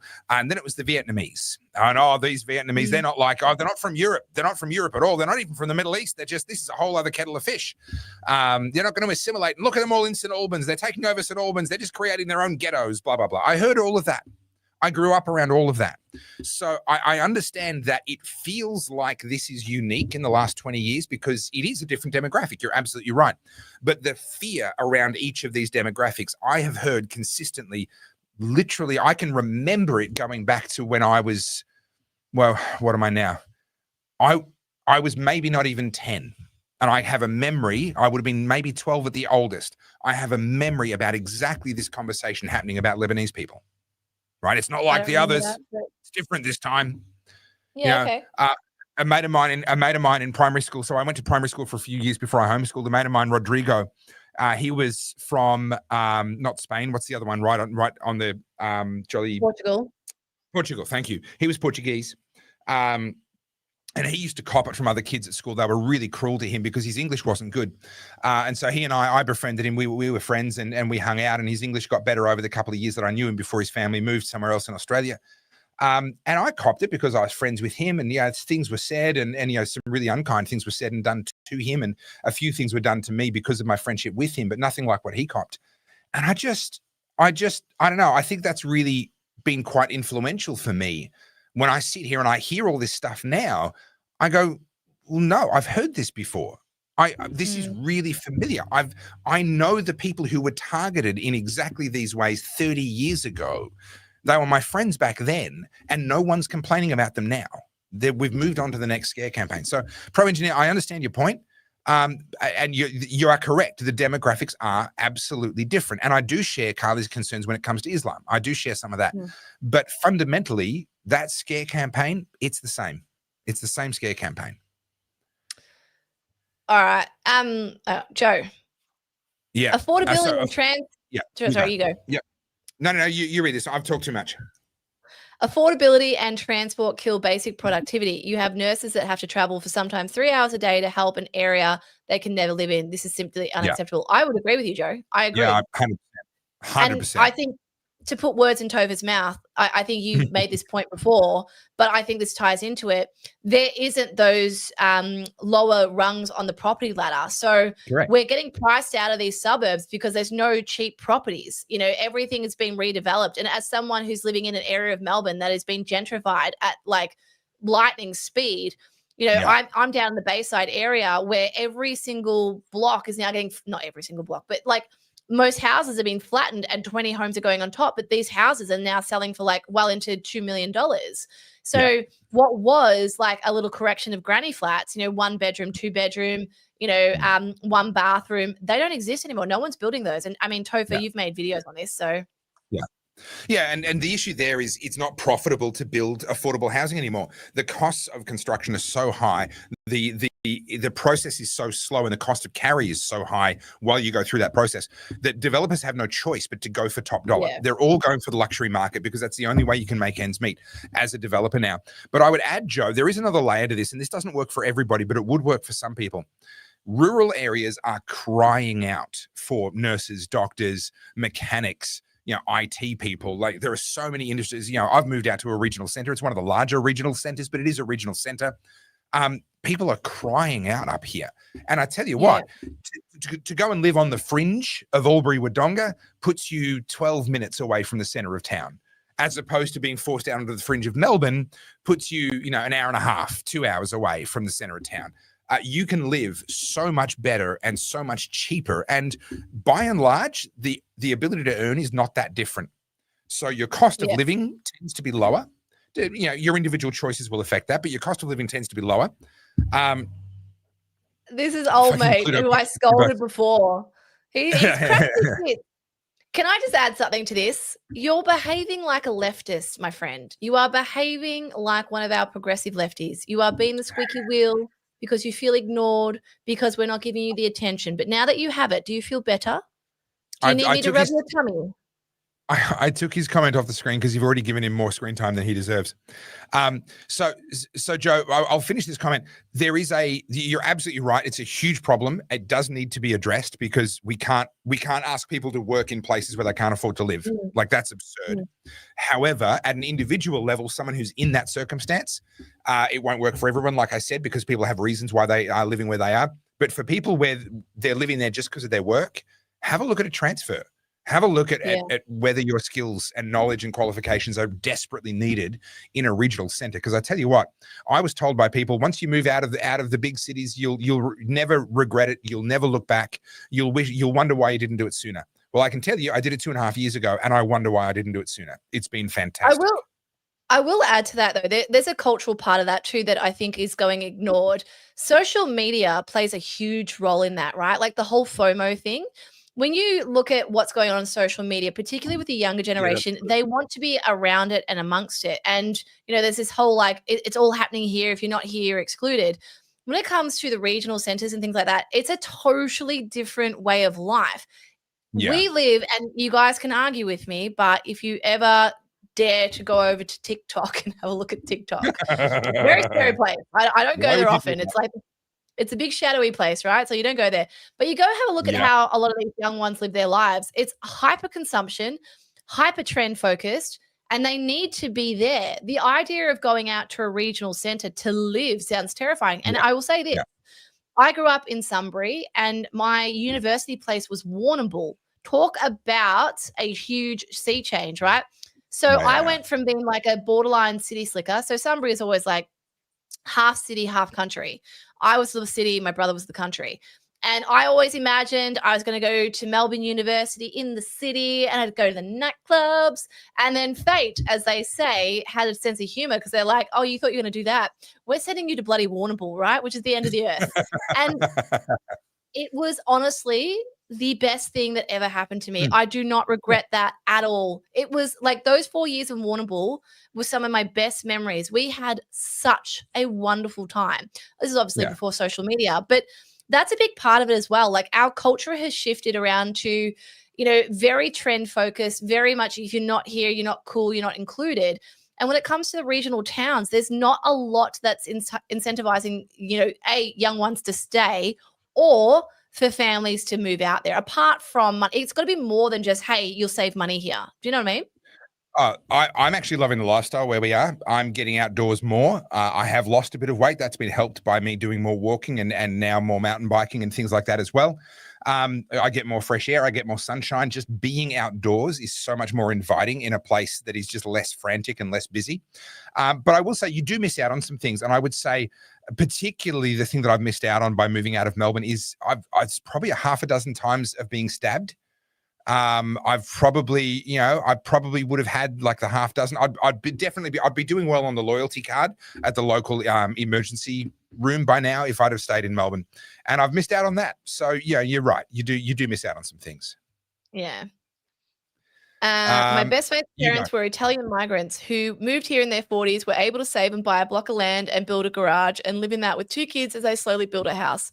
Something regulations have stopped. Yeah, I mean, big fella, I agree. And Topher and I have actually talked about this, both of us, when we, growing up and the way we did things. And, like when we moved back to Australia, my parents put us in the house and didn't have carpet, didn't have blinds, and you grew into the house. But now you literally can't do that. Like you can't do that. Yeah. You know? And this is a massive problem. Constantine Kissin gave a great speech about this at the ARC launch that you and I were at, Carly, talking about the fact that if people can't own a property, they don't feel like they can start a family, and they don't feel like they've got roots. They don't feel like they actually belong. And this comes back to the Australian culture thing. If we want people to want to become Australian, we have to want to be Australian ourselves. We have to celebrate that. It has to mean something. But how do you do that when you're unmoored? So many people are saying, I'm never going to own a property. I'm never going to have kids because I can't afford it. Some people don't want to, that's fine. But some people are saying, well, I can't afford it. I'd love to have kids. I can't afford it. I can't justify that. I can't take time out of work, blah, blah, blah. Well, now you've got people who are unmoored. But now think about it. You bring in immigrants and you put them into a situation where they didn't even grow up here. They weren't born here. And now they won't be able to afford a house. They can't afford to live well. They're unmoored in exactly the same way. The thing is, they were never anchored here in the first place. And then we wonder why they don't want to become Australian. Why aren't they assimilating? Well, most of them are, to be fair. But the ones that aren't, it's like, well, we're not giving them the opportunity the way the big fella's here talking about with his parents, where they could actually get here, save up money, work a job, buy a block of land, build a house, and start a life. We've got to fix that. And a lot of these other problems fix themselves. Oh, look, I agree. I mean, G and I had a conversation, with his mum about 4 or 5 months ago. And, I was sort of saying to her, like, I've resigned to the fact that I'm likely to never own a house unless my finances just radically change, right? Like I'm start to have huge surplus amounts of cash, which, guys, buy some coffees. But you know what I mean? Like, realistically, I like, as circumstances are, the idea of me being able to save up, $250,000 to have as a deposit to then buy a house that isn't actually, as one of the super chats said before, isn't anywhere near where I need to live so I can work. You kind of go, well, what's the point? And I do find myself saying that, I have to remind myself, like, there is always a point. You can't just give up. But I understand, for the most part, like, I understand why that's the sentiment with young ones, because it does feel like that. It does feel like, well, why try? Like, I get it, correct. Yeah, and I would say they need better guidance and so forth, but I do understand why people end up in that place and thinking that. Yeah. Andrew Taylor says 1.2 million homes in 5 years at the current numbers. There's 67,000 houses behind this year. 1,500 migrants a day, not including student visas that turn into PR. We are cooked. A couple of things in there. I agree on the housing issue. We restrict it too much. We are actually ahead, but this ties into an issue that someone else has brought up here. Daniel Zimmerman says, have you factored into the housing topic the family splitting and divorce that has caused the need for double housing? And also there's a place in Brizzy that makes flags here. So there are Australian-made flags in Brizzy. Thank you, Daniel Zimmerman, for clarifying that. But you're absolutely right. And so part of the housing supply shortage is the fact that the family home is actually more often than not a half-family home now. And we have more bedrooms than ever before and fewer people than ever before. And I've done videos on this. The number of bedrooms isn't the problem. But yes, now all of a sudden you've got divorces and now they're taking up 2 houses and that sort of thing. That's definitely happening. But also we're just not building anything for the new entrants to get onto the housing market. That's problem number one. Let's start there. Let's replace the bottom rungs on that ladder. I want to touch on this student visas thing, though, before we move on from this one. Student visas, people say, oh, and there's another 200,000 student visas or whatever it is. Yes, but that's been the case for quite some time. And they expire. Right now, some of them do turn into PR. Some of them do work on that, but that's actually a relatively small number. The vast majority don't. And so a student visa exists for a certain amount of time and then it expires, but it's replaced by new ones being issued to new students who arrive. So the 200,000 student visas, that's not 200,000 people that arrived this year. That's an additional 200,000 people that are in the country this year, but we've had them here for quite some time. No, not the same individual, but we've had large numbers of foreign students for quite some time. So that's not putting short-term pressure on housing, if that makes sense. These people have been structural. We've had this in our housing demand and housing market for quite some time. Also, by the way, speaking of starter housing, most of these people are living in places that you would not choose to live. Most of these people are living in the shitty one-bedroom student accommodation or one-bedroom apartments in high-rise in South Bank where neither you nor I want to live, like this, horrible little rat hole buildings that look nice on the outside, but they're ghettos on the inside. These people aren't taking the houses that you want to buy, and they're not even taking starter houses, starter homes, even not that they exist, they don't. But even if they did, they wouldn't be living in those. They'd be living in circumstances that you don't want and you wouldn't settle for. So, I want to just bring up this comment because I was going to say something similar to this, and Raging Aussie makes a good point. No one has said it, but Boss Babe postmodern feminism has meant far less people in relationships sharing a single home. Both people have to be working, and society is incredibly nihilistic. 100%, dude. 100%. That's why I was saying, I'm going up against feminism. But my issue with that is I'm also not advocating for Handmaid's Tale trad wife, right? So this is a delicate one. But the more I've gone down this rabbit hole of looking at what fourth wave feminism has done to young women, and I made I had this point about a girl I know who I've watched get radicalized on social media. And it makes me incredibly sad because what we're seeing is these women are really buying into this rhetoric. And now, they're in their prime. This is their baby making years. This is when, you would be having a relationship. Yeah. Fast forward to when the seasons change, and it's going to take a good 10, 15 years, by the way, for all of this to go away. They'll be out, they'll be done. They'll be in their late 40s. They'll be in their 50s. Their time is gone. That's tragic, right? And unfortunately, and I see this not just in the universities, I see this on social media. You guys remember, I'm a woman. I see this conversation all day, every day. Men are evil. Men treat women like shit. And I will give you guys a caveat. And Toph and I have talked about feminism a lot, but I will say this, and I'm not saying this to start shit, but you just have to look at what people say about me in the comment thread on Toph's channel. Sexism is real, right? I'm not saying poor me. I don't give a fuck what people say about me. What I'm saying is men are still pretty sexist to people like me. The amount of people who say, shut up, woman, you don't get an opinion. That's me arguing for us not having that full pendulum swing. I want us to come back to where there's a robust conversation. I'm terrified that the pendulum goes the other way. And then women are, I'm being hyperbolic, but you guys see the sentiment.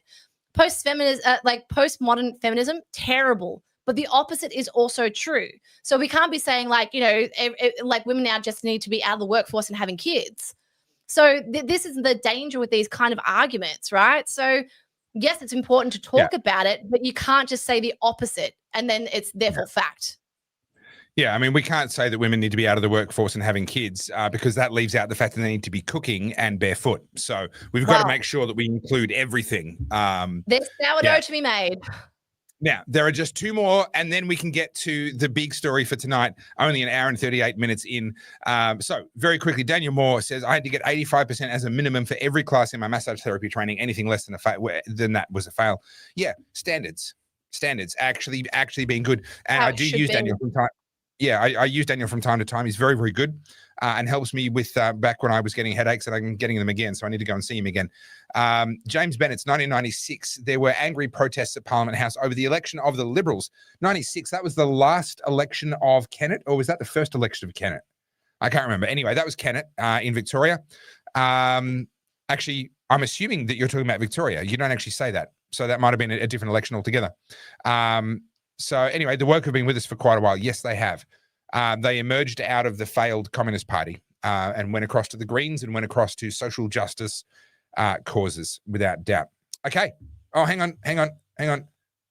Okay. All right.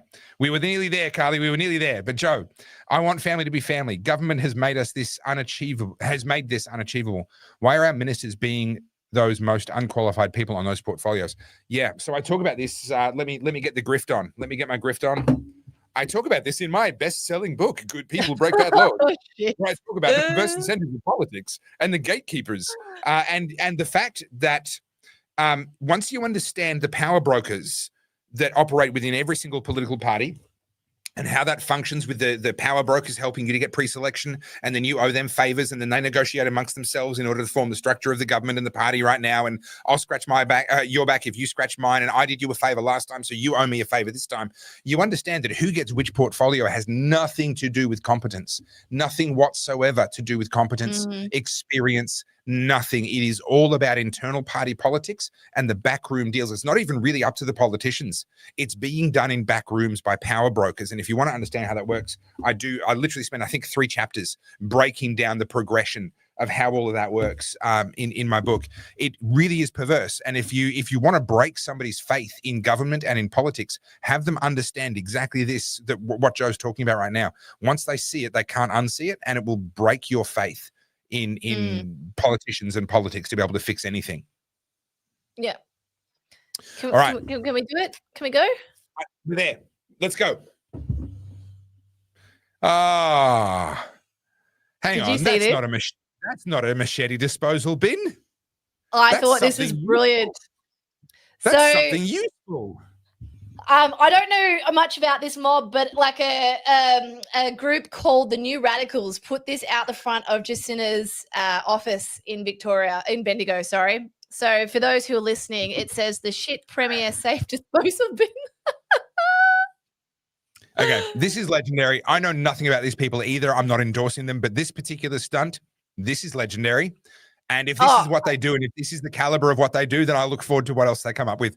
Dropping that square in front of Jacinta Allen's parliamentary office, gold. Absolute perfection.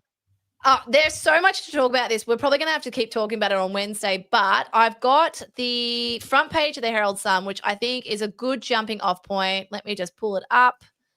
So many screenshots. Oh, my God. I was prepared, and we've talked about nothing that I had prepared. Anyway, whatever. No, here we go. That's right. Okay. Yep. So for those of you who aren't Victorian, but you're obviously aware because Topher and I talk about it all the time, what's going on in Victoria is pretty horrific, particularly around the crime and the protesting. All of a sudden, over the weekend, there has been a massive shift. There has been a huge change of temperature. The winds are blowing a different direction because not only is the Herald Sun speaking up about this, so is The Age. They are now gunning for Jacinta. And I believe that her own party, like all of the Labor MPs under Jacinta, are looking at her going, you've gone too far. This is wrong, because she's only doubling down. And I think she's going to get rolled. Yeah, they're licking their lips. Now, the timing is everything. And I learned this. So I used to make predictions about people getting rolled, and then it wouldn't happen. And then eventually it would suddenly happen. I'd be like, oh, I was wrong for ages. And then suddenly when I gave up and thought, oh, you know, maybe I was wrong, all of a sudden it happened. You've got to understand the timing from the perspective of rolling somebody. The timing is everything. No one wants to roll Jacinta Allen right now. They might want to roll her before the next election, but that's too far away. They don't want to roll her now. So I don't think she's about to get rolled, but I think we're going to see the game of musical chairs really begin to kick off. And what you need to watch for are ministers and backbenchers in the Victorian Labor Party who are starting to get busy with media. They're starting to get out there more. And that's them beginning to try and cultivate a bit of support, a bit of momentum to get the winds to shift in their direction for a future leadership spill. But the front page of The Age was really telling. I've done a video actually covering the article that's in The Age. That'll be coming out tomorrow morning. And they're talking on the front page of The Age about the fact that private security guards in the western suburbs that have been working for about 3 years, paid for by homeowners in various housing estates to simply patrol and respond to phone calls from the residents of those estates. These are people that clearly have no faith in the police. You know, there's one police station out there for covering a vast sort of western wedge. They have no faith in the police's ability to show up, and so they've turned to private security. And okay, so that's a different one. So that's the Australian. This is Australian. They are now arming themselves with guns. And the Age said they will have guns before the end of the year. So in other words, their permits, etc., are expected to come through. I don't know exactly. The article didn't elaborate on that, but it is they're stating point blank. These people, there will be gun-armed patrols of non-police officers in the western suburbs of Melbourne before the end of this year. And this is on the back, and I cannot overstate. I cannot. It's impossible to overstate how significant this is. Yeah. The woman who works in the brothel, who used pepper spray, which is a prohibited weapon in Victoria, to protect herself 1 week ago, and it was all caught on camera. She's dead to rights. There's no question about what happened. Yeah. She has not yet been charged. I cannot overemphasize how significant that is. They can't win there, can they? Because firstly, she's a sex worker. Secondly, she's a woman. So, you know, they can't win. Like, it's that totem pole, right? Like, who fits where? How do you, like, there's no winning angle for the Labor Party there. So the significance, though, is that Jacinta Allen knows that she cannot win that. She's read the tea leaves. They've done the focus groups. They've done whatever it is that they do, spend all our money on all that nonsense. And they've gone, we can't do this. We can't touch this. Now, so one possibility is that Jacinta Allen has told the Department of Public Prosecutions, you know what, guys, maybe just hold off for a little while on this one. The other possibility is that the police themselves have said, no, we're not doing this. Because it's obvious what will happen. She will become an instant martyr. It will fracture the Labor Party base, and the Labor Party support base will split down the middle. There will be those who are saying, you've got to do what the law says. You can't have people running around with pepper spray. And there'll be other people saying, but she was just protecting herself from a horrible, violent man.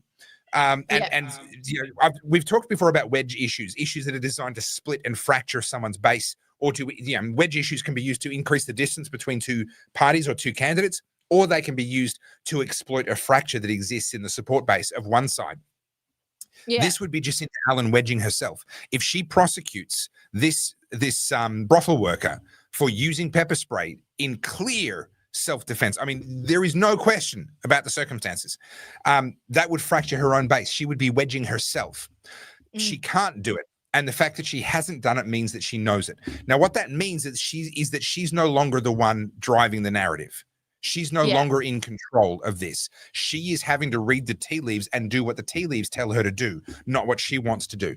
This is hugely significant as a moment in time. And for the Age to also be coming out and basically promoting and celebrating the fact that there are going to be non-police private security armed with guns patrolling the streets, Jacinta Allen has lost control of the narrative completely at this point.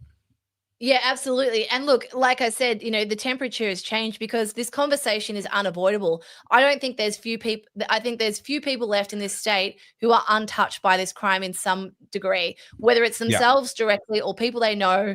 We're seeing businesses being held up by teenagers. They're walking out with whatever they want. The small business community's never recovered since COVID.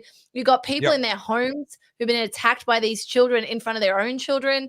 And the Premier keeps coming out and saying Melbourne's safe. And every time she says it, she's jinxing herself because the next day there's a carjacking, there's a stabbing, right? Well, to be fair, there's a carjacking every day.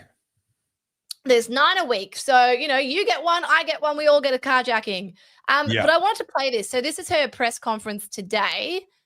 What we saw yesterday was a different pattern of behaviour to those examples. It was a very, very different set of people coming to the city with the view of engaging in violence quite clearly, which is why, as we saw from the police press conference. Sorry, that's the wrong clip. She's talking about the protest. But yeah, she keeps doubling down and saying it's only a handful. There's most people in Melbourne are safe. Nothing's that wrong. But the issue is with Jacinta is that people are so fed up. It's her own base is turning on her because of this. They're like, you keep telling us it's safe. You keep telling us it's safe. It's not safe. You're not listening. You came out and you said you're going to give us the toughest bail laws in the country. Nothing's happened. If anything, it's only getting worse. You rolled out the machete bins, and yet we've had there's so many clips I could show you guys. I don't want to bore you. There's machete attack in Broadmeadows. There's a machete attack in South Bank. There's a stabbing at Crown. There's a carjacking. It's happening so much now. And there's two things going on here. I think that both sides of the news are also kicking this up because they've had Yeah. enough too. I had the Herald Sun reach out to me 2 days ago asking for a comment around my petition with David Limbrick. And Yep. I gave them a pretty frosty response. I was like, I'm not in the mood for a stitch up, but if you guys want to talk about youth crime, I'm happy to do it. But and to be fair, the reporter wrote back and said, look, we've had a gutful. We want more signatures on that petition. Yeah. So, I mean, the problem with Jacinta and the Labor Party now is that if they don't clean this up, that's their legacy. Everything else is irrelevant. Her little pet project, the suburban rail loop, done. The treaty, no one cares. What people care about, and fair, rightfully so, is that they're safe in their homes. And no one in Victoria feels like that right now. But what was most interesting about yesterday's protests is that the police, Vic Pol themselves, have come out basically condemning the left-wing protesters. Now, if you paid attention to the ABC and Channel 7, they particularly cut off that part of the comment. So yes, they did. They had the policeman. So do you want to play that clip or do you want to talk about it? No, play it. Hang on. I've got so many clips. I have to find the right one. You made the comment a second ago about people watching the ABC. It's funny. There's a very dear friend of mine, a mentor of mine that I've known for many years, and I was a bit worried that he was starting to get dementia. He was kind of rambling and saying just things that were just batshit crazy and had no relationship to reality. And then I realized it wasn't dementia. He'd started watching the ABC again, and that was just. That was the I symptoms. told you the story about G's mum. She's a boomer. Like all boomers, she goes to the ABC because that's the news. And she had it on the background and I could hear it. ABC. Yeah. Sorry? Yeah. And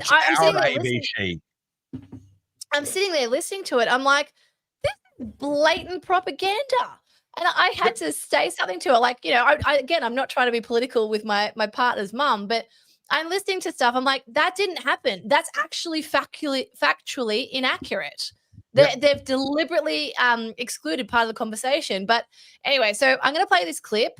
Who is this guy? He's not the commissioner. Who is he? He's a top captain. He was a sergeant, I believe. I can't quite see his lapel from here. He's I would assume he's an area commander, but I don't know that for a fact. All right, I'm going to play what he said. I think this is the full thing. It's worth listening to the whole thing. Can you expand that? Click expand on the video. There you go. This is what was thrown at police today, and I think Melbourne has had a gutful.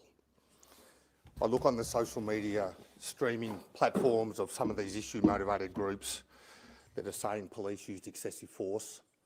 The fact was, these were being thrown at police. Bottles filled with shards of glass were being thrown at the police. Rotten fruit was being thrown at police. Bins were put on fire. Flags were on fire. And I think, really enough's enough. People came to pick a fight with the police. The people that came to pick the fight with police were the issue-motivated groups on the left. I can tell you that the March for Australia group, they were peaceful, they were engaging, they listened to our instructions, they did what they were told, and they protested by example. So the ABC, Channel 9, Channel 7 deliberately cut that last section out where he was talking about it was the issue-motivated groups that were the ones rioting. And I've got dozens of different videos here of them, their behaviour and what they were doing. And I think when I said at the opening of this show that the game's just getting started, this is what I mean. This doesn't go away tomorrow. This only escalates and people now go, I've had enough, and the left double down, which is exactly what they're doing. So they're organising another protest, they'll regroup. And what I find so interesting is the way they're speaking up about the police brutality, right? Because that's straight out of the BLM playbook. The police overplayed their hand. The police were deliberately attacking peaceful protests. They weren't peaceful. We know they weren't peaceful. He just said himself what they were doing. You got your purple pingers types saying that they were completely unprovoked. They were using disproportionate force. And I just want to remind people, when we talk about disproportionate force, I'm going to play this really quickly, not to trigger every Melburnian, but because it seems like people have very short memories. This is Melbourne 2021. The police firing rubber bullets into protesters who are walking away and deliberately firing their weapons onto unarmed civilians as they walk up to the shrine. This was 2021, and none of these lefties said a damn thing when people were walking away from this with giant welts. I mean, obviously, we know Matt Lawson. I've got a friend who's currently suing the government over this because her wound has still yet to heal. Look at it. Like, the protesters were running away from the cops. They weren't trying to pick a fight. And the cops walked, like the riot police went in there to deliberately make it, to send a message. And Daniel Andrews enabled this. For those that aren't familiar with this footage, you can hear the sound of the police continuing to fire their rubber bullets at the backs of people who are running away.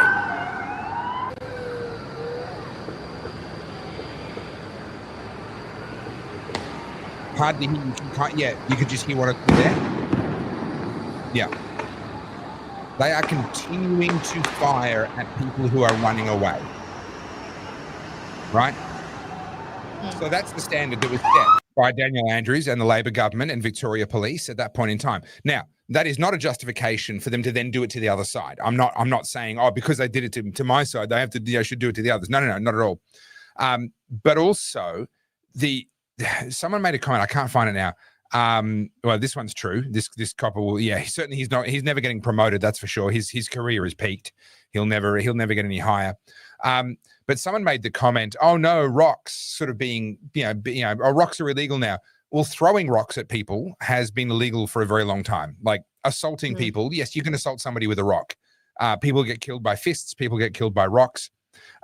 This is not something that we should be rewarding or condoning. I condemned any violence that happened amongst the anti-lockdown protests. I was a part of those protests. I was encouraging people to come to those protests, and I actively worked against anyone. I saw people throwing traffic cones at a police horse at one point. Gave them an absolute rogering, and they scurried off. And the police just kept on. They kept on going. I think they knew that these guys were getting dealt with. It was all on a live stream. It was all caught on live stream. We cannot have and we cannot accept in our political discourse throwing rocks, throwing bottles, these sorts of things. And there is a world of difference between, for example, when we got trapped in the cutting out in Richmond, and people began to throw their plastic bottles with water that they had with them because we were getting pepper sprayed. We'd been hemmed in on all sides. They were up on the walking tracks up above us, and they were spraying pepper spray down, and people started throwing their plastic water bottles back. Now, I even disagree with that. I wish they hadn't thrown even those projectiles, right?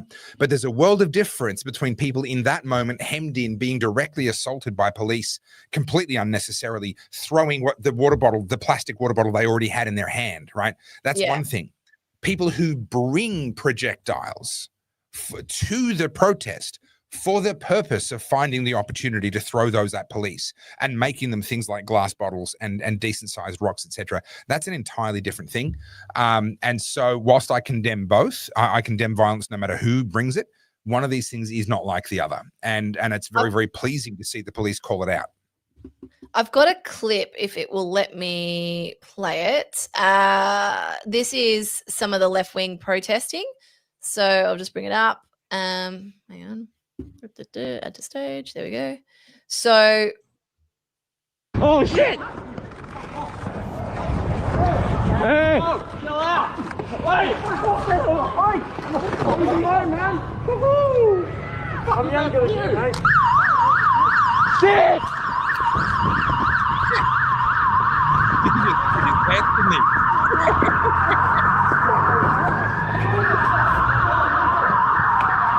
Get the fuck off him! Let's go, let's go.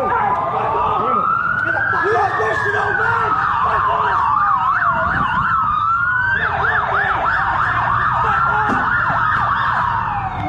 You go my way! Step back. I'm going to stop you. So you get the point. They were trying to find trouble. These people weren't there to protest. They were there to pick fights. No. Yeah. And look, honestly, there is a big part of me that says if that's what they want, then they should be given more than their fill. There is a place for rough justice in my view. And once people are picking fights, I think, give them what they've come for. I want to But show you this as well. Sorry. This is like yeah, some of the aftermath. You know, the same sentiment we keep seeing: death to Australia, yeah, abolish yeah, Australia. And this is yeah, why, you know, we were talking before about, you know, reclaiming your pride in being Australian. It's got nothing to do yeah, with being white. It's about being Australian. yeah. Have an And Australia Day party. Have the flag up in your house. yeah, Like, we yeah, need to show people this doesn't threaten us. This is not intimidating to us. These people are a yeah. minority. So can I bring two things together? Firstly, I don't know who wrote these, but we know that there are people who are white Europeans, multi-generational, you know, white Aussies who have been taught to hate themselves. They've accepted this Yeah. idea that they are the problem. They do say things like death to Australia. They march with the Palestine mob across the bridge and stand under the picture of the Ayatollah proudly. Some of these people are in our parliaments, by the way. You know, that's not a race issue. That's not a color of their skin or where they were born issue. They hate Australia, and they're white Europeans. They're the people that some people say are the solution, right? But they are Yeah. clearly part of the problem. Secondly, I want you to have a think of the No Kings rallies in the US. They're claiming 7 million people showed up to the last one. Official figures put it about 650,000. It's certainly no more than 2 million. I've had a good look at the photos. I've got a video coming out about that. I think I'm being exceptionally generous to cap it at 2 million. I think it's well under 1 million. But when you look at the photos of who was there, forget the numbers, who was there, look at the videos of people going past or people marching, etc. It's retirement age white people. Mm, These are the people that hate Trump. mm. These are the people Yeah. that are showing up. And really white anting their own country. This isn't a race issue. The divide is actually not along racial lines. The divide is along ideological lines. And just because somebody is brown doesn't mean that they don't love Australia and love what we stand for and want to be a part of it.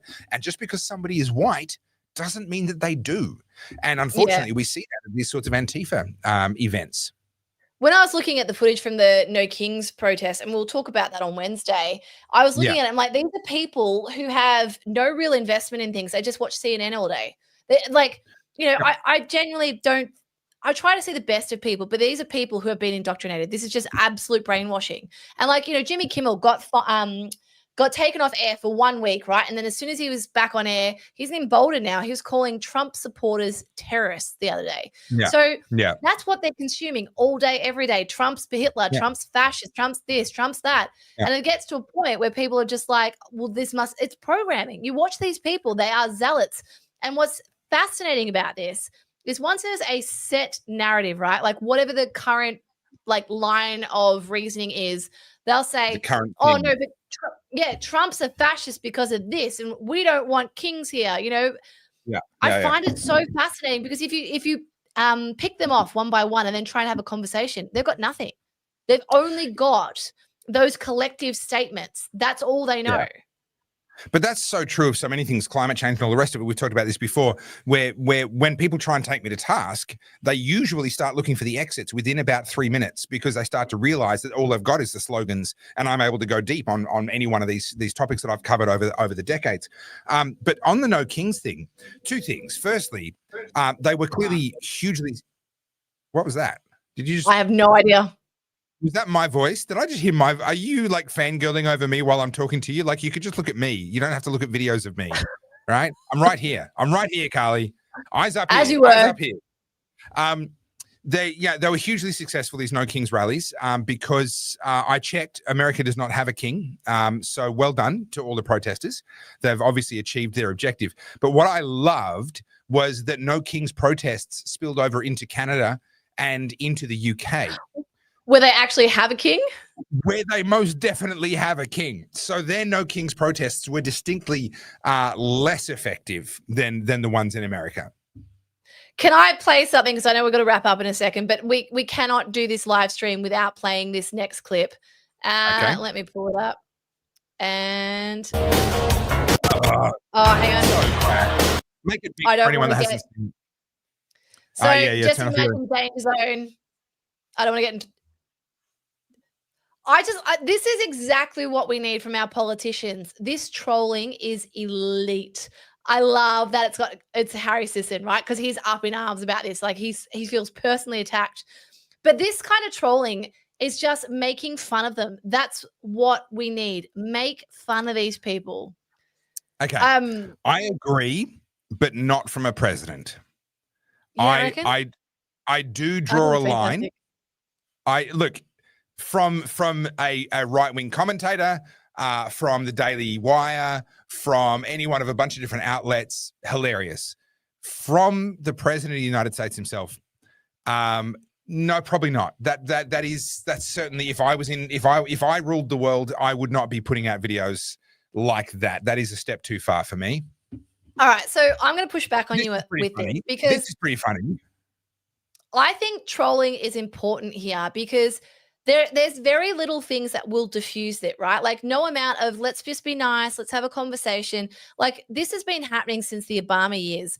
They have been indoctrinating their side to look at us like we're genuinely Nazis. You know, that Overton window has shifted so far Yeah, that it doesn't matter what we do. It doesn't matter how well we speak, how well formed our arguments are. What this does is this diffuses the conversation with humor. Like some of these are so funny and you watch them get so like flustered over it. They're truly incensed. But let's look back like during the Biden years and watch what they were all doing on the late night shows and how they were mocking Yeah. Trump because he's Orange Man That's bad. true. How is That's this true. any different? Now, I understand because you're like, oh, well, a president should be a bit more of a statesman or whatever. I disagree. This is what makes Trump relatable. Yes, he's a billionaire. Yes, he's the president of the free world, but he's friggin' funny. And like everyone in his team, JD Vance, his son, Donald Trump Jr., they're funny. And so even if you find that like maybe in a bit of bad taste, part of you's like, you know, it's like a fart in a funeral. You're sort of going, that's what we need. Sure. And look, the only one that I really object to so far is that one with the plane dumping a load of shit on people's heads. That's just a bit. And I think also part of it is just the amount of effort that someone has had to put into that. And I know it's not a lot in these days of AI, but you know as well Stop. that Can there I can just be a lot tell of effort you that has to go into AI to get it to do what you want it to do. that everyone who keeps thinking AI is a one button click to get that, can I tell you, no. as someone who's been No. studying this for 18 months, it's actually really hard. And you got to have a lot of patience with AI. Yeah. All right. We've got to get back to a couple more comments here. So we've got Catherine Cavaney. It seems to me that the left always go out of their way to harm while conservatives do everything not to harm property or people. Remember Victor Pol and BLM. Well, yeah, Victoria Police literally bending the knee. What was it? The Chief Commissioner Wiggum, Yes. Luke Cornelius, I think his name was, bending the knee. Oh, well, that's charming. This is the left's version, right? So Donald Trump, okay, I'm not endorsing Trump just because of his trolling. I just find it friggin' funny. But this is the left. This is what the left does. Like, what's it say? Build a bright future for trans kids. Throw a brick at a cop today. There you go. Yeah. Great. So, that's wonderful. I'm glad we have that on our streets. Yeah, that's such a the Moss guy. Now I just want to troll Tova. Go for it, please do. So Catherine, you're dead right. But the reality is it is much more difficult to build than it is to tear down. If you just want to tear things down, you can see results in a really short amount of time. And that's really gratifying, instant gratification. If you want to build and keep things and make them better, that's hard. And it takes time and effort. And the results aren't always up. You know, the results don't always match the effort that you've had to put into doing that.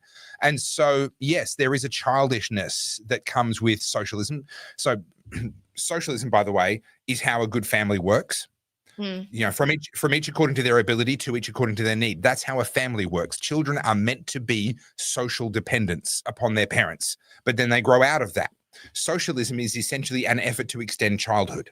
It's people who want to remain dependents. They want to continuously be living off someone else's effort the way that a child gets to do. And so I'm not just pulling straws out of thin. I'm not just making it up. When they want to tear down, they want to live in dependence on others. It is a childishness. They're refusing to grow up, quite literally. That's why I think the trolling's so good, because that's what it is. It is childish. It's speaking their language. And the left infantilize everything. Everything that comes with it. Oh, but what about this? What about the poor people? What about this? Like, everything is about speaking about some unknown other that's a victim that they need to speak on behalf of. Like, whether you want to call that the white knight thing or whatever it is, but that bleeding heart, like, I will help you, I will save you. That's how the left operates. And it's exhausting because they're always going to argue over it. And like, I wanted to pick a fight with you, but we'll save it for Wednesday, but I want to talk about Okay. how I really upset people over Halloween decorations. Do you want to have this now? Oh, Yeah. no. We need to wind up. We've got a couple more comments here. But Red Pilled Fabs, I think you're spot on here. I don't have a counter to this point of yours, which is the trolling shows us that Trump understands the internet. It's very effective messaging. Trump reached all of Harry's viewers. It was a masterclass. I cannot Agree. disagree. There's nothing I can say in reply to that. That is absolutely correct. I don't like it. I wouldn't choose to do it if I was in his position. But what you've said is absolutely correct. Yes. Yeah, 100%. All right. We need to have a quick chat about this before we wind up. When is picking up a weapon justified? I would say when the option to pick it up will close. So if someone says, all I want to do is tie you up, why are you reaching for a weapon? I don't have a weapon. I just want to tie you up and make you completely powerless. Well, you would be justified in reaching for a weapon at that point, because if you don't and you get tied up, your ability to reach for a weapon is gone. Yeah. So at the point when you're directly threatened, yes, absolutely. But I would say actually before that, at the point at which if you don't pick it up now, you won't have the option to pick it up. You won't be fast enough. You won't be able to respond fast enough, or you'll be incapacitated or unable for any reason. The moment the option to pick up a weapon is going to be closed on you, that in my view is the time when that's your last opportunity. You are justified in picking up a weapon at that point in time, in my view. I feel like I have a different take on this because particularly with today's climate, I feel like this all relates back to that whole warrior in a garden thing. I would love the idea of being able to conceal carry, right? And not just a firearm, but like, a switchblade or something, or pepper spray even. Yep. She could a have gecko, something. a couple of roses. Yep. Concealed carry, anything. Right? Like, yep. She could have something. So maybe I won't try rape this one. Do you know what I mean? Like it's I don't know if she does, but she could have, right? Yeah. So I think that we have a right to be able to defend ourselves, and we shouldn't have to wait till we've been harmed to then want to pick up the weapon. It should be a deterrent. So I might be alone in that sentiment, but I feel that way. Yeah. No, look, I think you're entitled to pick up a weapon anytime you, in your own exclusive discretion, believe that it might be warranted. But I would say you should not wait any longer than when the option to pick up a weapon closes. There are people that say, oh, no, you can't do anything till after they've attacked you. No. By then, it's often too late. You're already at too much of a disadvantage. You need to be able to respond legally and be protected for responding much sooner than that. All right, you got to. CJ, we need an intervention. Everyone, let's rally around CJ. A stomach pump is in order. For those that are listening, I don't know about you guys, but I'm drunk enough to date an Abby Chatfield. Wow. CJ, collectively, we all care about you. Okay. Your health is really important to us, but I really do think it's time to put down the bottle, okay? Okay, sweetheart. Like, I'm going to need you to pick up a glass of water. We're here for you. Okay? We're here. Carly, that level of patronizing is making my stomach churn. I was very sincere. Please tell me that you've seen the movie Mystery Men. Fresh memory. One of the great comedies.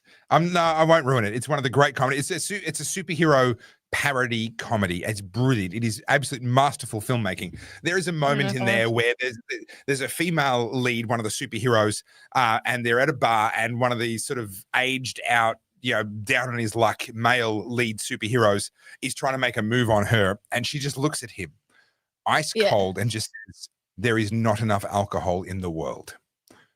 And it's just one of these beautiful moments. Anyway, let's get back to the remaining super chats, and then we can all go to bed. Okay, so mainstream slaps. Round 2. The average amount of people that don't care about our culture is growing faster than those that do. So don't we need to slow the mass migration to help the change that you're looking for, Topher? I disagree with the premise. Again, I think that we are in an age of awakening. We are in certainly a massive social shift. That I think is beyond question now. We've talked at length about that previously. I won't re-prosecute that. But I think there is an awakening happening. And I think that COVID definitely accelerated it. It was already happening, but COVID accelerated it. I think more people are beginning to care than ever before. I have a lot of faith in the invisible hand, a lot of faith in ordinary people making ordinary decisions and recognizing problems, yes, perhaps later than I would like. Maybe I'm just one of those people that just pays a bit more attention to the world, or I don't know, mate, I'm weird, whatever it is. I see things a little bit earlier than other people do. But I've learned to have a lot of faith in other people picking up the problems at some point. And COVID, honestly, COVID really reinforced that for me, that faith, believe it or not. Even though, yes, Daniel Andrews was re-elected, there's lots of reasons to look at it and go, oh, it's all despair and doom and gloom. No, actually, what I saw was the best of people. And there weren't many of us. There weren't enough of us. But I saw that still is here. And so I disagree with the premise. I am going to throw some culture in here because as much as a lot of people dislike talking about the culture, and I understand, from a superficial point of view, it can seem like really annoying and tedious. But that's like Topher says this every episode, politics is downstream from culture. You need to look at what's happening where people are spending their time in their day to day, because everyone on this live chat is politically engaged, which is great. But, there's a whole huge amount of people over there who aren't. And you've got to look at what they're doing and where they're spending their money and what they're doing with their time. There is a massive, massive movement now away from digital tech. Not to say people are removing themselves from social. There's some people doing that. But right now, the massive shift in people moving themselves back to analog technology. Why am I bringing this up? It's not just a digital fatigue. It's not a social media thing. It's a CPU thing, right? To use that analogy. People are realizing that they are spending their lives overstimulated, oversaturated with information that they cannot digest. People are exhausted. Now, why is that? One, the infinite scroll. So the news cycle has an infinite scroll on your phone, and the 24-hour news cycle. That has been operating for the better part of 15 years. And now it's gotten to a point where it doesn't matter how much information you're reading, you can't absorb it. And so this massive shift to analog means people are going to start reading books again, dare I say. They're going to start writing again. They're going to start moving away from where all of this hyperbole is, because it's exhausting. And it's not because they no longer care politically. It's more so from I can't do this. I'm tired. I'm unhappy. I'm miserable. And so the reason I point out the culture here is because then that means the mainstream media, like, all the people who need to parrot all the doom and gloom to get all the clicks for the ad revenue, they lose their power because they're losing eyeballs. Attention is the most valuable commodity today, right? So when you see this, you're seeing this more from I'm only looking at the left who are radicalized, and I'm only looking at the right who are also starting to gear up. You're not taking into account all the other people who aren't in echo chambers. And these are the people that are leading the charge. So that's where you look for optimism. I'm just thinking, is this a new T-shirt idea? This comment? You are an idiot, Topher. Grow the fuck up, dude. Could be. Just thinking that could be something I haven't said to you personally. Yeah, no, I know, right? This is how every conversation ends after we end the stream. I'm just thinking like a 1-star review, like 1 star. You are an idiot, Topher. Grow the fuck up, dude. I think could be great. Could be great. A 1-star Google review T-shirt for you would be fantastic. That's exceptional. It'd be so good. I'll tell you what, there's some good ones out there. Have I ever told you the funniest one? I'd have to go back and find it. But I mean, kudos to this person. They were trolling, but they actually put effort in. There was some craft, and they made a joke about how I looked like I was going to chew through the walls of Parliament House because of my teeth. Yes, exactly. Okay. That reaction. I'm like, I respect that troll. That is good work. That is quality work, right? Please stick around, do more. Okay, but this is a good idea. Virginia Charlotte says maybe Carl's needs to design the Oddies special drinking mug in the shape of an old school pewter tankard. What's that? What's a pewter tankard? So like the ones that have, like they're usually large. They have a big blocky handle, like a square shaped handle on them. And they've usually got like a square design around them where it's kind of lumpy. I don't know how to describe it, but they're massive and they're solid and they're heavy and they're good for drinking beer. I actually have a cool novelty mug idea in the works, and I think you guys will appreciate it. But it's only for the OG Oddies. I apologize. Mm-hmm. Well, insult Topher and you get a royalty on each shirt. No, you don't. I'm a grifter, remember? I'm keeping all that money. I will say this. All these good super chats have been on your channel, god damn it. Have they? Yes, I win. I don't know how you can tell. I don't know how you tell who's on what, but anyway, apparently you can. All All right, we need to wind up because we're heading towards 10 o'clock and I turn into a pumpkin at 10 o'clock. I need to eat dinner. I'm hungry. So Well, I have pity for dinner, RIP. on Wednesday, guys, if Yeah. you're on coffee, if you haven't bought us coffee, you should buy us coffee and sign up. But send us some ideas for what to talk about on Wednesday, because I feel like we'll dominate it with the whole Melbourne stuff. And I get a bit bored talking about Melbourne because it's not going to change anytime soon. And there's so many things that I can't keep up. So do you want more American politics? Because obviously Albo's with Trump tonight. And I was hoping we could live react, but I don't think it's happened yet. Okay, well, obviously we need to cover the baggage retrieval system at Heathrow Airport because I'm quite worried about that. Baggage retrieval system. What's that all about? What? Well, the baggage retrieval system at Heathrow Airport. I'm so worried about that.